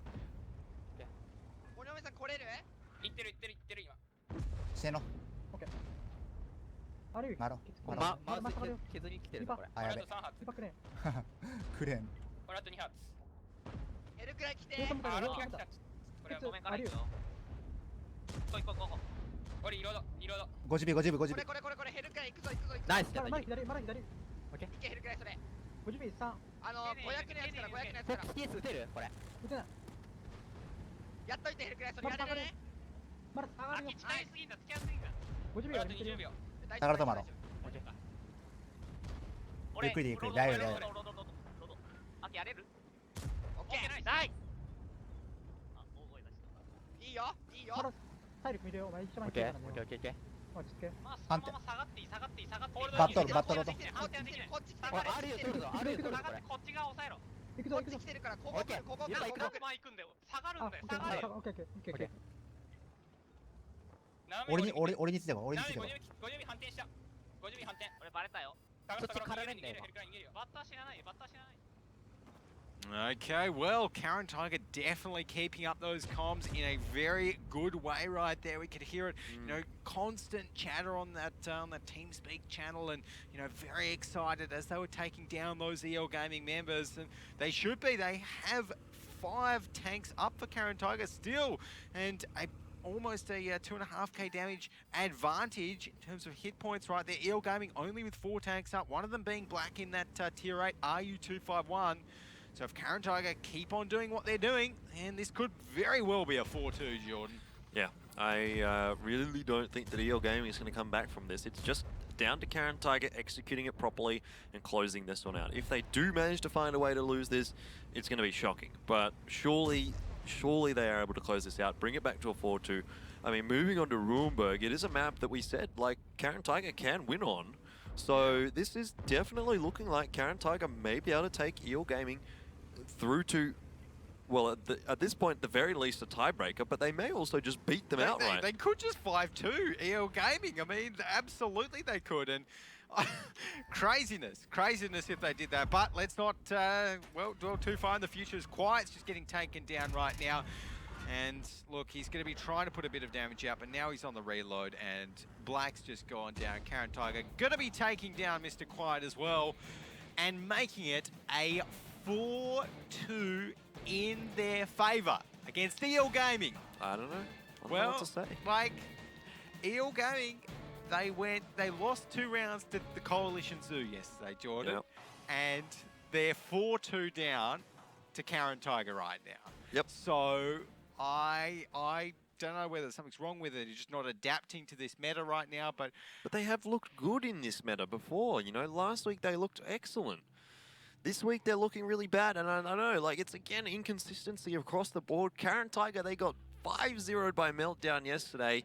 Now coming back and challenging EL Gaming, you can talk for days about, oh, maybe they have a good matchup against EL, or maybe they have a good matchup against Team Efficiency, but you have to, like, how do you get 5-0? You don't even get a round. That's not just a bad matchup against Meltdown. That's just, you're just not playing well. And then the next day they come in and they're challenging the best team in the region. I just don't understand how these teams can't be consistent. yeah. Well, I mean, I look, Caren Tiger, I think they're a very passion-driven team. You know, they have a lot of passionate fans, a lot of passionate supporters. You know, for anyone that speaks Japanese, check out the hashtag WGL APAC on Twitter, because it's got a lot of, you know, it'll definitely have a lot of passionate Caren Tiger fans on it right now. You know, so, like, here in this one, they just played it perfectly on Ghost Town there. They won those trades. Oof. Oh my goodness, look at that. Yeah. Only one EL Gaming member in the top 7, Quiet with 3k damage there. The rest all Caren Tiger. I mean, EL Gaming goes down. I guarantee you, Jordan, I would guarantee you they would be better at steps than they are on Ghost Town, because they are not a good team on Ghost Town.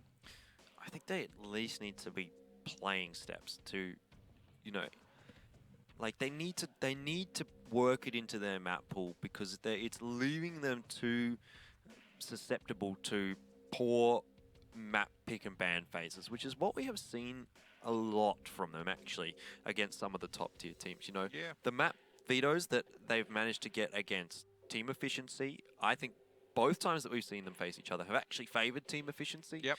This map sort of situation, like on paper, it looked like it was going to favour EL, given the fact that I thought Mines and Himmels were theirs.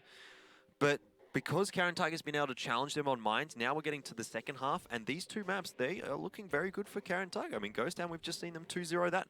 Ruinberg is, again, a map that Caren Tiger is very, very good on. And EL Gaming is not terrible at, but it's not one of their best maps. So I just feel like they do lack a little bit in terms of, you know, even though they have one of the best map pools in the region, teams have really figured them out. Yeah. And they know how to pick against them. Exactly. That's it. Teams have figured them out. I think you've hit the nail on the head there with that one. And, you know, coming in now 2-4 after that one there on Ghost Town. I mean, obviously that was EL Gaming's weakest map, you know, so getting to it, maybe not super surprising, you wouldn't think. But coming on here onto what is Caren Tiger's strongest map in Ruinberg. Yeah. I mean, 81% win rate.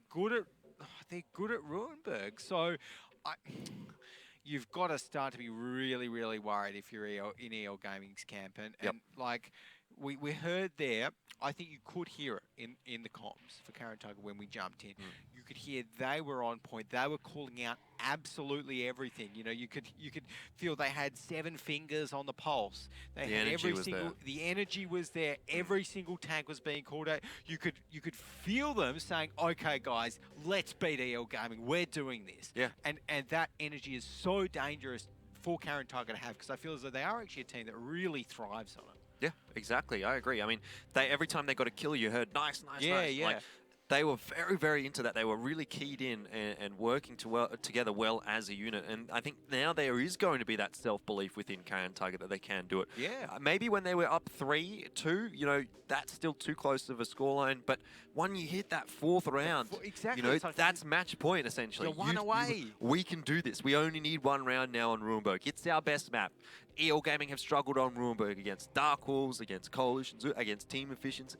They haven't looked perfect on Ruinberg, especially lately in this new meta. So this is a real good chance for Caren Tiger to actually beat EL Gaming. And yes, Team Efficiency's beaten EL Gaming twice so far this season, but they haven't managed to do it without getting it to a tiebreaker. Caren Tiger could again make some sort of small part of the APAC history their own. Well, I tell you what, that would be pretty amazing if Caren Tiger could end up winning this one 5-2 or even 5-3, you know, without taking this one to a tiebreaker. That would be amazing, because, yeah, we have not seen that in 2 seasons of WGL APAC. Yep. You know, EL Gaming losing, not in a tiebreaker. We've seen them losing finally this season to Team Efficiency 5-4, but again, not outside of that tiebreaker. And, like, seriously, if you're EL Gaming and you drop this game in the current meta, which is, you know, let's be honest, probably, I mean, we don't know, but maybe it could very well be what is played at finals. Could be. I don't know. Like, because finals are coming up, they're not too they're far like away. 3 weeks. No, they're about a month away. They're in 8, exactly. So 4 weeks, 3 or 4 weeks, something like that. Playoffs, definitely I think this patch is going to be on, which is only like a couple of weeks away. Whether or not we get a patch between playoffs and finals, that would be like, I think, the amount of time between a patch and then sort of the next patch, right? You know, like 6 weeks, sort of 2 months. That's almost how long this meta would have been in here for. So whether or not, we don't even know if Wargaming is going to be changing the mouse. I assume they will, because it is kind of busted. But if they don't, then it's still going to be here at the playoffs and the finals, and EL Gaming is going to have to adapt. So here now, it is Ruinberg. It is going to be Caren Tiger's best map on paper, and they're starting on the defensive side as well. Oh, this is looking good for Caren Tiger right now. And let's take a run through with their tank picks. They are actually going to be going with that artillery piece, that Lorraine. I'm not sure about that on Ruinberg. I'll be honest, I'm not super sold, but you know who's playing the Artie Jordan? It's Opolis. It's Opolis. Yes. So it's kind of like, well, you know, if anyone's going to be playing Artie on Ruinberg, you'd want it to be Opolis. I know. The Artie star. I know I've hyped up Opolis on the artillery, but really on Ruinberg? How does this work for Caren Tiger? I guess it's easy resets on both of the flags, to be honest. But look at this though, EL Gaming, they're actually going very, very aggressive early on, and they have been spotted out. So, you know, maybe they do want to rush towards that town very early on and initiate a bit of a brawl. Oh no, Black's been dropped down by what a shot. 600. Hopeless is just a Oh, god. that was by Opalisk. Of course it was. Oh my goodness. Oh, someone ban artillery from this man. He is insane on that. I don't know about this for EL Gaming, getting a tank on the flag, because there's an artillery on the field here for Caren Tiger. What is Polly Polly's getting absolutely wrecked. Well, what he's trying to do is go down into the K0 line. Not sure why, though, because he just gets absolutely decimated, and that's not going to be so easy for Caren Tiger to come back from. This is the problem, though, for Opalist. You can see that. He's got no shots on the flag. He needs to move his position. He can't be sitting there. Yep, and look at that, there we go. We will be seeing Quiet go down to AkiOV, but so far 2 Caren Tiger tier 10s have gone down. They've only managed to drop 1 from EL Gaming, and look, Yupa, he's taking so many shots right there, dropped down to 549 HP, 2 more shots, and he will go down himself, so imagine if they had another tank instead of an artillery. Oh, exactly. Black will be taking down Yupa there, and another one going down to Caren Tiger. This is seemingly falling down for them, and they've still got to worry about these 2 Mausers that are poking their heads out of this F1 road. I just don't really see how this is going to be turned around. They do manage to pick up Black. That is only an RU-251. They need to take out some more big targets. But look at this. Hardliner coming in. A full clip. Hello, AkiOV. I was going to say, AkiOV. if AkiOV can 1v1 Principal there somehow, then maybe there's a chance for Caren Tiger. But those bat chats coming in, basically just wrecking his day. Mordame is going to go down here. I don't think the artillery's worked at all for Caren Tiger. I don't think that's the only issue. I think you know, if that had been an aim, Polly as well, pushing in the 113 down the 0 line. That was a little bit strange. Like, you knew that EL Gaming was there. You had control of the town. You could have just taken the brawl from there, but instead you throw away a tier 10 tank. That was. But yeah, Opalisk for me, they can't take an artillery here on Ruinberg defense and put it in that position. Yes, he got some shots off, but you need to be seeing more coming out from Opalist there if you're going to justify the artillery pick, which I don't think that round has. No. Yeah, that's, I mean... And the trouble for now for Caren Tiger is that was their defensive side, right? They should have been winning that. Like, it is a defensive bias on the map, especially in this meta. Early on in the season, it was an attacking bias map, which was weird because we sort of always consider Ruinberg to be a defensive bias. But in this meta, when you can just pick Mausers, how do you break the defense of Ruinberg? So many teams have tried and failed since the new patch has come out. I don't know why Caren Tiger's just thrown everything up in the air there and taken the artillery.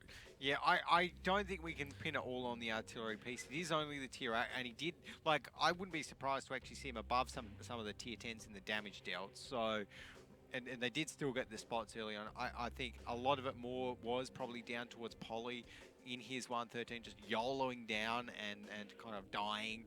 Without, I don't even think he got any damage off, or maybe 1 shot in that 113. So, that was very confusing. Yeah, like, some dodgy play there. And of course, they went into the brawl, and it was a quick brawl, and EL Gaming had lots of bat chats. So, you know, the bat chats can burst, they can still burst down the 113s, they can still burst down the, you know, FE215Bs. And that's exactly what they did. They focus-fired Polly, they focus-fired Marrow, and Marrow, again, he wasn't in a great spot, he was out in the open. Like, why are you there? Why aren't you, you know, hugging the town? I don't know, it wasn't like there was that much pressure on the cap from EL. There's none, basically. Strange. Anyways, post-battle stats. Well, Mudame there for Caren Tiger did okay. Principal, of course, up the top in that 113, 3.6k damage. Hardliner not too far behind, as well as Fox TS. AkiOV in the FE215B doing a little bit, but yeah, those FEs really not having a massive impact for Caren Tiger. No. Want to see where the artillery lay. I know I'm talking about it a lot, but it just, like, Caren Tiger was winning on Ghost Town with a standard setup. I don't know why they go ahead and change it now, right? Especially on Ruinberg, which is a map which you just play standard and you win because it's a defensive biased map. 1200 damage from the Lorraine. It's pretty meh. Polly just had an absolute potato of a game, really. Like it was just not good at all. I don't know what he was thinking going down that 0 line. That was, I definitely think that was the biggest issue there for Caren Tiger. I mean, just, yeah, like seeing him rocket down there, that's top fails material. I think because he's just like, oh, my people need me down in K0. by people down at K0 that don't actually exist. Oh, I don't exist anymore. It's all gone wrong. Yeah. That's kind of thrown that round away, really. I've lost a bit of my hype for the Caren Tiger big win over EL Gaming after that. It could still be a big win. I'm hoping it's still a big win. I would love to see a big win against EL Gaming without without going to a tiebreaker, because I feel as though if we head towards the tiebreaker, it's Cliff, isn't it? It is, I think. And Caren Tiger aren't that good on Cliff, are they? No, but EL's not excellent on Cliff. Well, I think EL are a big jump better than Caren Tiger on Cliff. I will give you that. So, yes, for sure, for sure. Caren Tiger, are they the ones that did the E50s? Was that big gaming? No, that was big gaming. Okay, yeah. Either way, actually, it was EL as well. Yeah, everyone's kind of had a bit of a go at it. Yeah. But yeah, Caren Tiger's not very good on Cliff. They get rid of it pretty much as a permaban. So if we go to a tiebreaker, probably is going to be EL taking actually the victory, but that's going to have to be them taking this round here as well. Not easy. Statistically speaking, Caren Tiger is actually a bit stronger on the attack of Ruinberg, but EL Gaming is a bit better on the defense. So they kind of equal on opposite forces meeting each other. I don't know. I never did like physics or anything in high school, so I'm not really sure what I'm talking about, but you know what I mean. I did physics. I can't remember much of it though. Yeah. Doesn't help much when you have a career as a commentator. Yeah, there was lots of maths in physics. I was never good at maths. Never a big fan. No, look. I was in the pleb maths. I wasn't in the pleb maths, actually. Funny story once. Oh, here we go. On one of my maths exams, not the final one, but on one of them, my maths teacher gave me it back, and I got a 49% on it. I was like, haven't passed. And he's like, well, Alex, if you can find 1%, find 1 mark. He used to talk like that. Then I'll give you a 50. And on the very first question, like the only thing I'd got wrong was I'd written multiplications as pluses in some like formula workout. And I was like, how do you manage that? I was like, well, no, as in, I thought they were actually additions, but they were actually multiplications. Right. And I went up to my teacher and said, Mr. Newman, look, sometimes I write a bit wonky, and you see these addition symbols. They're actually, I was just writing it on my side at the time, actually multiplication symbols. And so he's like, okay, +1, 50%, you've passed. I was like, thanks, Mr. Newman. And I was very happy, and I passed Maths 3 CD. So, well, righto. That's my fun story for the night. That was so fun. Anyways, I've just been told that the tanks are ready. So Thank God. Thank God. Let's take a look at what they are. Okay. I'm feeling slightly more confident for Caren Tiger this time, as they've got 3 Mausers, 3 Bat Chats, and a T54 lightweight. EL Gaming, 2 Mausers, a 113, 2 AMX 50Bs, a Bat Chat, and an AU251. So I do think these 3 Bat Chats are kind of needed, you know, to win the Ruinberg attack, you reckon? To kind of use that mobility to try and punish them? Yes, I will agree to that. But the key part of the Caren Tiger attacking lineup has always been the mouse, right? That's what they've always sort of... That's been the difference between Caren Tiger and other teams on the attack here of Ruinberg. The mouse has always been the stalwart of their team, you know, the big thing that basically pushes them into the flag or pushes them to the win. It's always the mouse. It's always seemed to be something that no other team can really deal with. Yeah. So it's looking like this time we're not going to be seeing anything quite as aggressive as what EL Gaming did in that last half here. And instead, Caren Tiger are going to be just kind of pacing themselves, you know, getting a few scouts out towards the 1 flag. There we can see Mudame, he's looking out towards a flag. Polly's looking out towards a flag as well. And interestingly enough, Jordan, this isn't what we actually always see from EL Gaming on the defense. You know, typically, up until now, they push someone up towards that E5, E6 area, just on the black. Good try. Ah, well. It was such a long run-up, but just so much disappointment. That's the fail-worthy, I think. That's a replay. Yeah, that's a replay. But Yupa there in the mouse, he's at least going to be not worrying about any run-ups. He's in a mouse. Be awesome to see some mouse flips though, like mouse parkour. I don't know. But yeah, look, this is different from what EL Gaming are used to doing. I feel, by not pushing tanks up towards the entrance of that F road, and instead just sitting everyone quite far back. They've got Fox TS and Hardliner up guarding that 1 flag. Rest of their tanks guarding up that 2 flag, and this is pretty standard, and unfortunately for Caren Tiger, pretty effective as a defensive strategy, because it's not easy to push out from F, it's not easy to push out from the bottom, so they really just have to feel around, maybe try and get a few trades. I don't know, what else can they do? I mean, I think they probably should just default back to their traditional strategy, which is to push the 2 flag with the Mouses. Like, Black is in a position there to spot them out, and there are some setups for EL to get shots in, but all in all, it's not hugely heavily defended by EL at this point, but it seems like Caren Tiger, they're kind of going to commit to the 1 flag here, and they're going to have to make it work. I mean, they do have bat chats, so if EL Gaming makes the mistake of wasting too many shells on these Mouses, on the 1 flag, those bat chats can rush the A line and take control of that little township. But feels as though almost every time we see that strategy coming out, the bat chats just get wrecked on the cross. Yeah, that's always the issue, because I mean, it's a bat chat. It's not exactly a you know, a very durable tank. So the damage that it takes in just rushing over there often be too much for it. But Zenlon is going to be pushing up towards the flag right now, and Maro is going to be behind him, Mudame as well. So maybe they're just going to kind of do a little defensive setup with Mudame kind of behind him in that T54 lightweight. Right now, Hardliner, it looks like he's not having a great time trying to trade with them. And are they just trying to keep him trapped, maybe? Probably.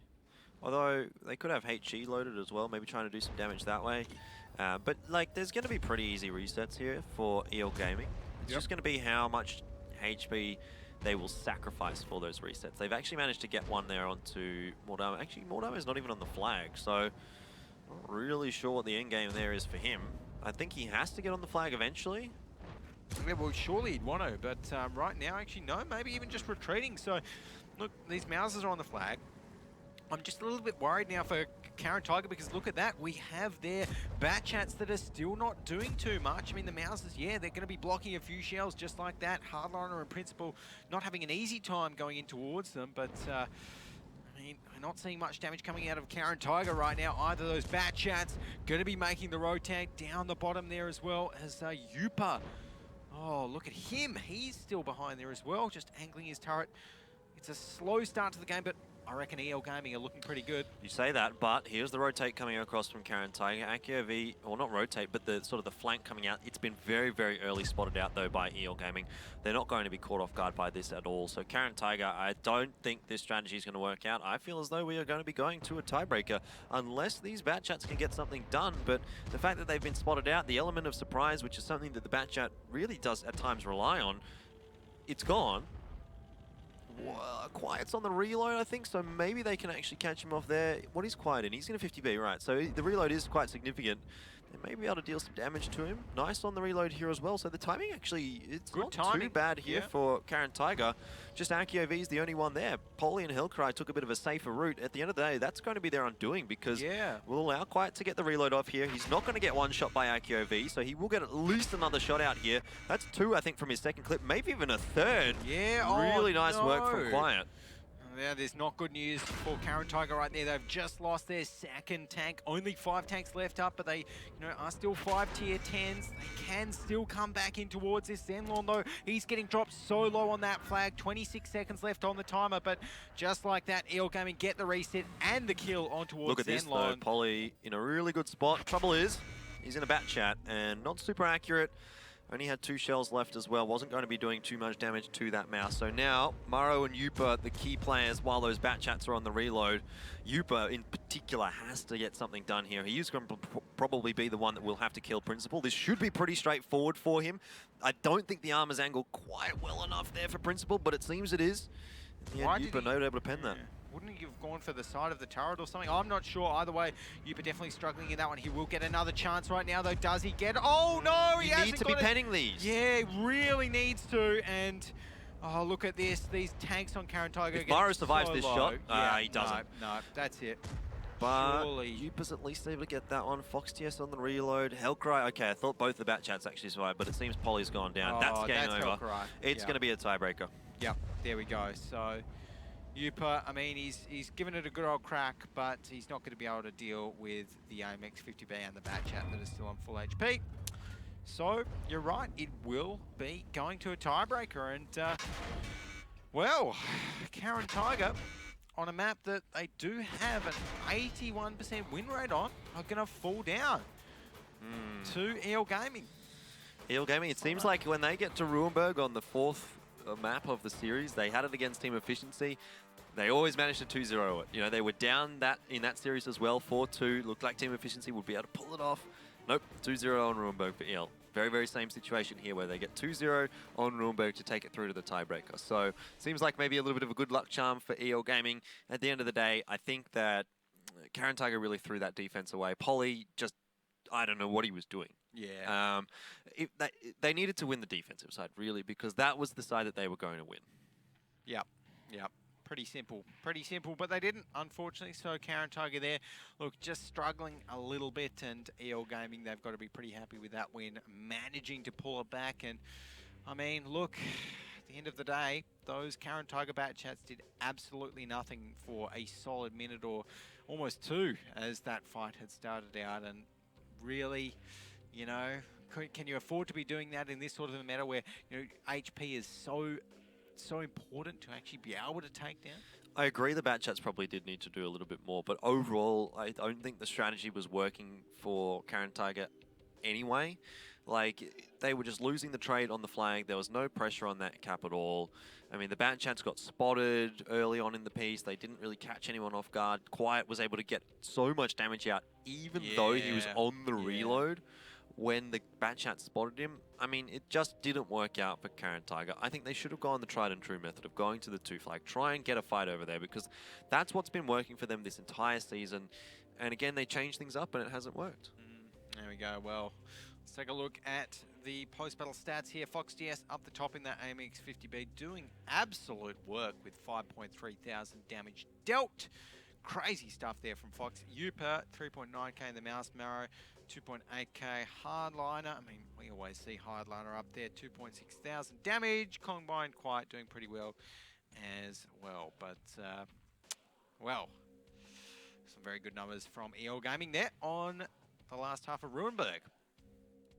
Yep, Fox TS finally having a good day, or a good round. Like, been pretty quiet so far this series, I feel. Yeah, you're not wrong. I mean, obviously got shut down by Opalisk earlier on, and you know, hasn't really had a chance. You know, now that the grill's gone as well, that used to be his kind of go-to tank to head up towards the top of the scoreboard on. But not really anymore. We do see Black and Madame obviously down the bottom in those tier 8s. Polly didn't do too well. Zenlon, you know, 15 shots fired, 1188 damage. Dealt, not ideal. Really? So, look, the end of it, Caren Tiger lost. EL Gaming won that half there on Ruinberg. They're evening it up to 4-4, and it's time to find out whether Caren Tiger are any better on Cliff than we think they are, which is not very good. Admittedly, they did beat Team Efficiency on Cliff in the tiebreaker that they played against Team Efficiency with a very, very fast strat. They did start on the defensive side. I'm not sure who's going to get the side start. I've just been told in my ear that EL Gaming have actually chosen bad news. I assume they picked defense? Yep. Yeah. They did. So, after that pick, well, what are we thinking? it's not going to be good here for Caren Tiger because you could make an argument for them starting on the defense, you know, get into your defensive position, set up, and just play the round out. Yeah. But to be able to attack on Cliff, you really need to have a strategy or have multiple strategies in mind, or not necessarily strategies, but you just need to know how Know to the play map, the attacking yeah. side.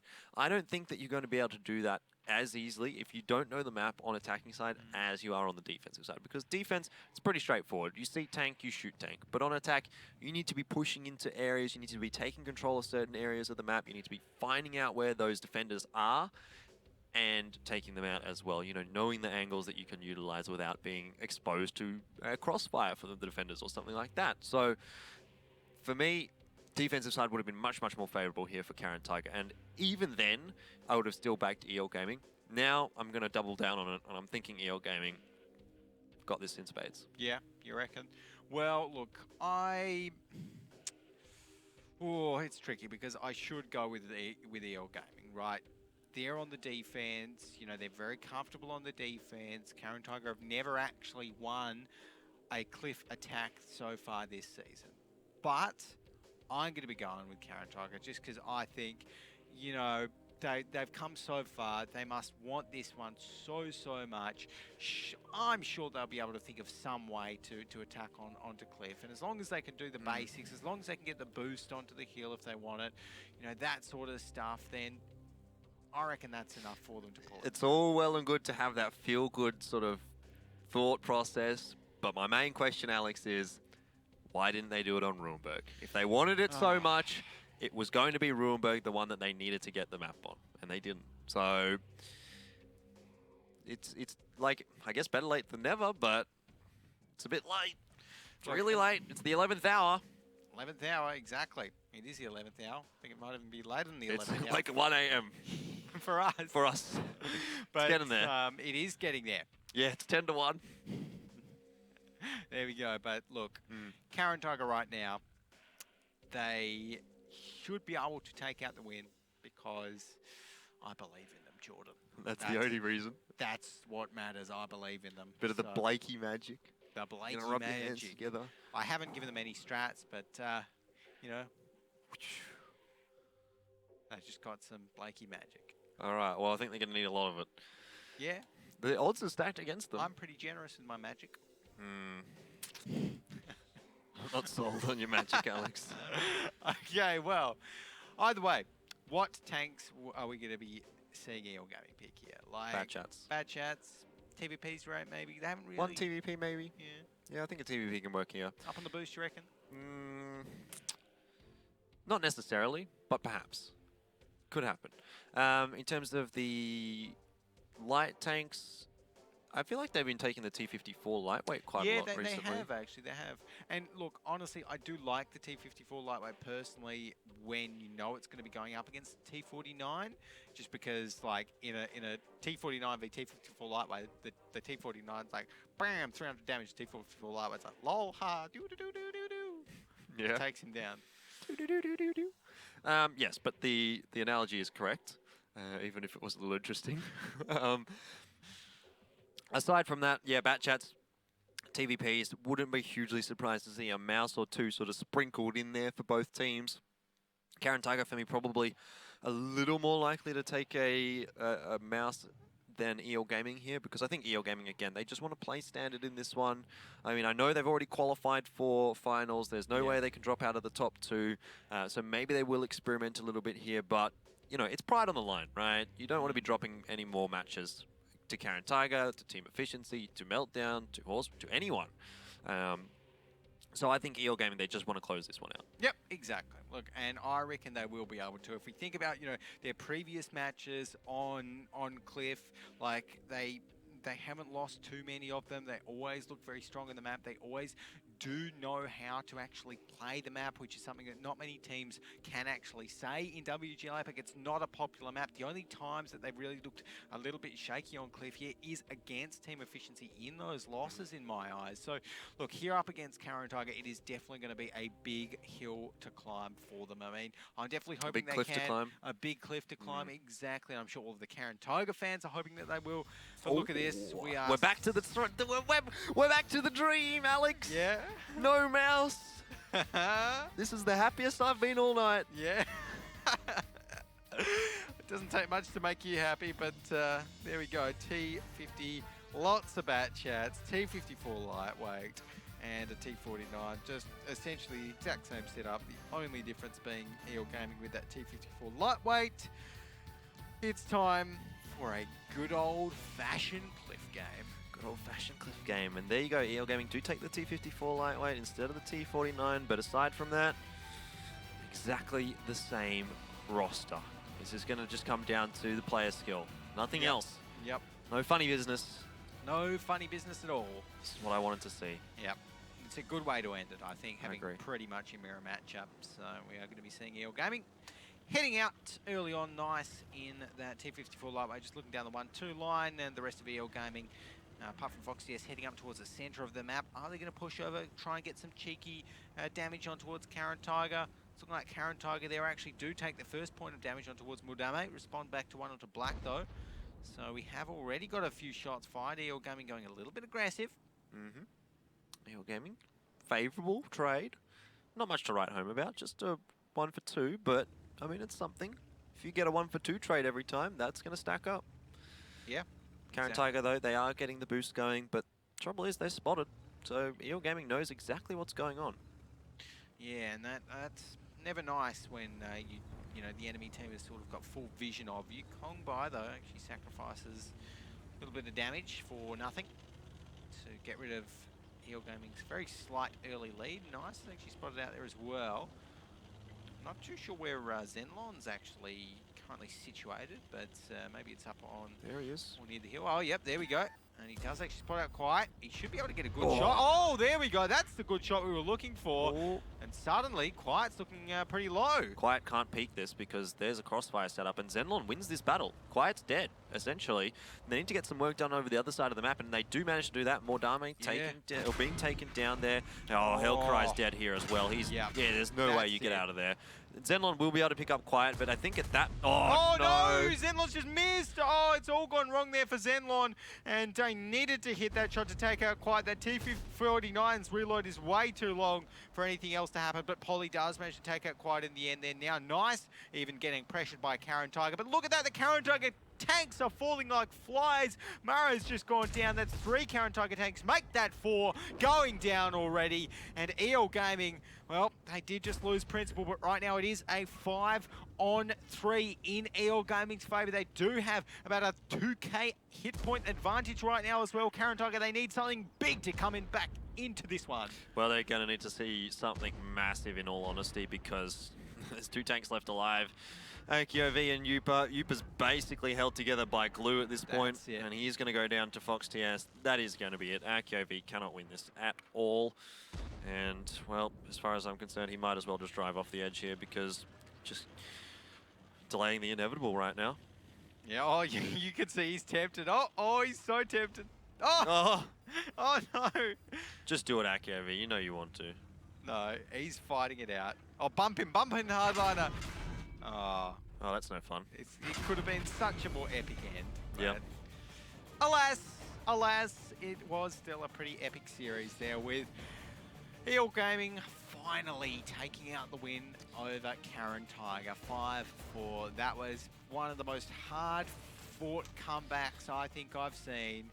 Yep. For EL Gaming to win. They've done it. They've come back before, but you know when we're seeing these games with Mausers in them that go out to all of the 10 minutes, you've got to be gritting your teeth for EL Gaming. By the end of that one. Another challenger rises and another challenger falls. EL Gaming, it's the same old story. They get the job done so far. Still, only Team Efficiency who has been able to take them through to a defeat. But at least it's good to see Caren Tiger being able to challenge him. They were the only team so far in that sort of chase pack that hasn't been able to actually challenge EL Gaming. I mean, we've seen it from Team Efficiency, of course, but Meltdown, Horseman, and both of those guys have actually been able to take EL Gaming through to a tiebreaker. Now, Caren Tiger's been able to do it as well, sort of rounding things out quite nicely, I think. Yeah, absolutely. And, on the new patch, I think this is obviously the patch that you like to be able to take EL Gaming to a tiebreaker on and, come really so close to winning it. You know, just a few little tweaks to their strategy on Ruinberg, and I think they may very well have had it. So, look, you can't be disappointed if you're Caren Tiger. Too Well, much, you can. Too much. You can definitely be sorry, disappointed. I thought... They were up 4-2. They would be crushed. Yeah, okay, a little bit crushed. They should have won that series. Yeah. Really should. I'm trying to look at the bright side for them, but really, like, they had so many opportunities to win that one, and EL Gaming just pipping them at the post. And even that, every turn. even that round on Himmelsdorf as well, where they should have probably won that one, you know, that could have changed the entire course of this series. Yep, could have. So close, but let's take a look at the post-battle stats for that one on Cliff. Black up the top there. Well, pretty much all of those three EL Gaming members, Black Hardliner and Kongba at the top there, 2.8, 2.3, and 2,000 damage respectively. Those TVPs actually did a little bit of work from Mudame and Fox TS. I'm sure he was pretty happy to be back in that one, you know. It's been a while for Mr. Fox TS. He hasn't really been able to play it for the rest of tonight, but showing that he has definitely still got it in that Czechoslovakian tier 10 medium tank. And down the bottom of the scoreboard, I'm sure we'll see a lot more Caren Tiger members. Yep, Zenlon, Poly, Yupa, Maro, and Helkarai. I mean, Zenlon, look, he gave it a crack in that T49, 1,471 damage. He did pretty well. Yeah. Around the rest of the map, though, like, that was the only part of the map that was actually winning for Caren Tiger. Everything else was going the way of EL Gaming, so they basically just carried quiet because he got wrecked straight off the bat. Yeah. But yeah, can't really complain about it for EL Gaming. Yes, they probably should have been able to beat Caren Tiger without letting it go to the tiebreaker, but it doesn't really matter for them. They don't need any more points on the board. They're already secured in the top two, so whatever. Whatever, exactly. I mean, look, EL Gaming, I don't know. It is good for them, obviously, that they have taken the win there. But if you're EL, you know, are you really happy with a 5-4? I'm not too sure you would. Probably not. Like, I wouldn't be aiming for a 5-4 against Caren Tiger, and particularly getting 2-0'd on some of these maps, because it really shows to me that EL Gaming, even though they've shown that they're not good on Ghost Town previously, the big issue for them is that they haven't actually learnt.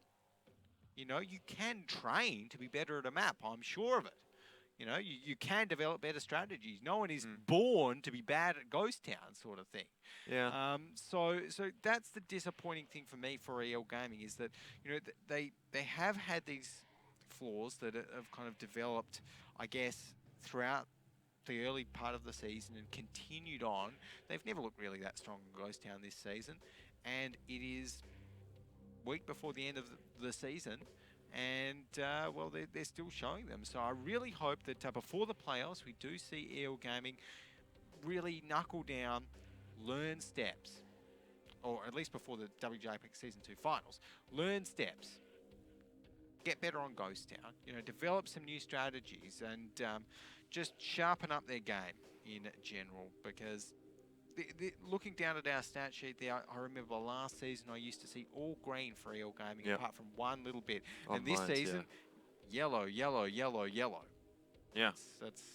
I mean, there's still a few greens, but there are a lot more yellow maps there for EL Gaming, and that means that they're between sort of like 30% and 60% or 70%. Green is 70% or above. So obviously, there's still across the board pretty good maps actually for EL. Most of them are sitting around sort of 60%, 55%. There's only one that's actually below 50%, which is Ghost Town. But it's just not. It just doesn't feel as though EL Gaming is as strong of a unit as they were last season. Now, whether that's because the rest of the teams in the region are leveling up, which I think to an extent is true. Team efficiency is definitely stronger this season. I would say Caren Tiger and Horseman are also stronger than their Season 1 counterparts. And Meltdown, I think they're probably on par with where they were last season, which was still pretty good. But I do still feel like EL Gaming is not as strong as they were last season as well. Yeah, I would actually agree with you there. Like, and I don't know, like, are they just maybe not quite as strong here in APAC, and once they go overseas, well, that could be it, if they go overseas for the grand finals, you know, maybe they'll be strong there. I certainly hope so, obviously for our region, but judging off what we've seen so far this season in APAC, they're facing off against a lot of tougher competition. And here in APAC, like, it is good to see all of these teams that can take it to them. So let's take a look at the post-match stats here for that last game and see that Principal, well, he actually had a really good game. Not always on top, Principal. Been having the odd shaky one. Yeah, very, very good tonight from him. Hardliner and Fox TS up there as well for EL. That's what you want to be seeing from them. Yupa had a good night. Hellcry, it seems, didn't. Maro and Zenlon, I mean, you can kind of always count on them to get a decent amount of damage out, but they're not going to be your main maximum damage dealers. So I would have liked to have seen Yupa, Hellcry, Maro, Zenlon. But I don't know where Hellcry is. Not sure either, to be honest. So, well, guess we'll have to wait and find out. Fox TS there, though, 2.5k, or 2.3k damage, rather, in, well, a mix of tanks. Had a few good games, a few bad games, but ended up pretty well, considering. So, down the bottom of the scoreboard, we can see that Caren Tiger's probably got a few more members down there. Polly, Hellcry, Akiovi, Murame. Hellcry not having a terrible game. I think, Nice and Black. I mean, they were swapping in and out of tier 8s. Yeah, I guess so. But obviously Caren Tiger had tier 8s as well. Yeah. They did a bit better, but well, Akiovi is not on the roster there because obviously it only displays 14, so there has been some swaps for Caren Tiger. Yep. If Akiovi was in here, I think he'd be sitting around about just around 1300, something like that. Sorry, not Akiovi, I mean Opalisk. What am I talking about? Right. Opalisk is the one I'm talking about. Right. I think he'd be sitting around on 1300, something like that. Yep. No, fair enough. Yeah, look, I think what we're seeing here is some big damage numbers due to a big part because of all of the Mousers. You know, lots of health. We've seen some very big HP games today. Yeah. You know, from the 19,000 team HP games earlier on to just those. Well, that game just there that ended us on a happy note. On a lighter note. I'm going to go with happy note. You're going to go with happy note. Yeah. On a much lighter note. Finally, we got to see one where there was no mouse. It was like the dream. Yeah, it kind of felt lacking a bit. No. It wasn't very meaty. What if you were a vegetarian? I'm not. Neither am I suppose. But anyway, let's have a look and see how things turned out today, because it definitely was a bit of a surprising day across the board. I mean, lots of weird tank picks. The results, not hugely surprising though. Coalition Zoo going down to Dark Wolves, fair enough. Would have maybe expected Coalition Zoo to get a little bit closer in that one, or... Anyway, that one could have gone really either way, I suppose. But enough about Coalition Zoo and Dark Wolves. Meltdown and Team Efficiency. That was one which was really good, actually, from Meltdown. Nicely played. Get some points on the board. Again, they're going to be chasing down Caren Tiger, who've only gotten 1 point out of that matchup. Horseman and B Gaming, well, we all kind of knew how that one was going to go. 5-0. Naturally, and you and Rogi always get the 5-0. So, EL Gaming, Caren Tiger, I mean, it was a really interesting match there between EL and CT, because, like, I don't think any of us expected it to go that sort of a distance, and even if we had expected it to go to the Caren tiebreaker, I don't think anyone of us would have actually thought that it would have done so in the way that it did, by going, Caren Tiger 4-2 to EL Gaming, and then EL Gaming clawing victory back from the jaws of defeat. It is, I suppose, a Caren Tiger special. And we've seen it before, and we just saw it then, that they do and have always struggled somewhat to actually close out the maps. Yeah. And that's what we saw there. Caren tiebreaker once again. This time not being able to pull off the win. So a little unfortunate for them, because it does mean that obviously Horseman, I think, now securely going to be sitting in 3rd position, which will pit them against B Gaming in the playoffs if they can hold that spot. And then Caren Tiger Meltdown. And Meltdown has historically had some decent matches against Caren Tiger. But let's have a look here at the standings, see if I'm correct, whether or not I've got it right in my mind. Yes, I have. Horseman sitting in 3rd position. Caren Tiger still very closely trailed by Meltdown. I mean, in a world where Meltdown gets 2 wins next week and Horseman gets none, Meltdown could jump up into 3rd. Caren Tiger as well can definitely take back that 3rd position. Of course, we know EL Gaming, the top 2, EL Gaming and Team Efficiency, sorry, the top 2, secured through to the finals. They have nothing to worry about. Dark Wolves and Coalition Zoo, they also cannot make the playoffs, so they're not going to be in through to the finals at all. It's that 3 to 6 position, well, really 3 to 5 position, which can change around because B-Gaming securely in 6th. They're not going to be moving up or down. There we go. Oh, well, that is our standings for the week, I guess. And I've seen some interesting matches this week, I think. So, yeah, looking forward to seeing next week. Me too. I mean, I think that next week there is going to be definitely some important matches coming out there. Not sure who Horseman, Caren, Tiger, and Meltdown are going to be up against, but if they have matches against B-Gaming, Dark Wolves, Coalition Zoo, then those teams that do have those matches are going to be really, really able to get some points on the board and make a good dash in towards that 3rd position. And that is exactly really, I think, the storyline that we're going to be needing to see from next week is which of these teams is going to be able to take that 3rd position, because basically in my mind getting position number 3 is almost as good as getting the auto berth through to the finals, essentially, because really any of those teams is going to beat B-Gaming. Yeah, look, it's hard to say exactly who will be ending up on position 3 and how our playoffs will look, because you know that's a big thing. Of course, we've got only 1 week of the regular season left, but I suppose we will just have to wait until next week to find out how everything will be locked in before our WGL APAC playoffs. And well, John, we've had a pretty intense week. We've seen a lot more Mausers, a lot more, you know, heavy tanks, Type 5 heavies, all of this stuff kind of develop, a few new tanks thrown into the mix here as well. But look, for next week, I think, well, we're probably going to see a few more of those. I'm looking forward to it overall. And I think that, well, I'll just have to say to everyone very shortly that we will be heading off and yeah, seeing everyone next week for another week of WGL APAC. See you then. Good night and happy tanking.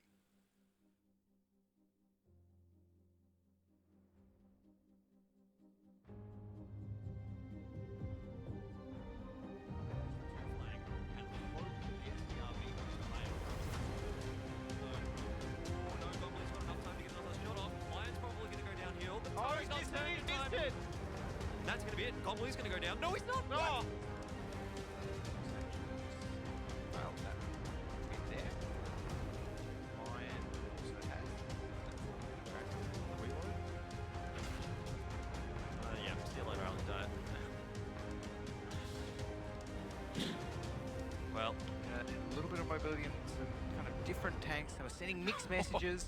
But Get the shot before he goes down. He doesn't connect with it. He might be able to get around the wall just in time. He does. That should allow Pang Pang to finish him off here. Maybe they're just going to wait for Pathfinder. I don't think it's going to matter. Vice Tone. Oh no, can't find it, but the Ram suicides himself into that. Out of cover. They're using their tanks to be obstacles. You can see Pink Pig. He can't get through the reset. No, team efficiency's out here. 5 seconds left on the clock. There's no way. The Scale takes out Cry, and in another time victory, Melt. pushing this one so hard, they probably should be playing a little bit more together. Poly going down there is not good at all, and it's going to allow more Dame to get dropped as well. Yeah. So EL... be able to start getting some resets soon. Oh Hardliner, no, Poly! No, Hardliner might actually kill him here. This is not good. Hardliner's off the reload soon. Yeah, Poly's dead. That's it. See you later. Suddenly, we're seeing a lot of damage. Oh no, that's Yeah, there's no way you get out of there. Zenlon will be able to pick up Quiet, but I think at that... Oh no! Zenlon's just missed! Oh, it's all gone wrong there for Zenlon. And they needed to hit that shot to take out Quiet. That T-50.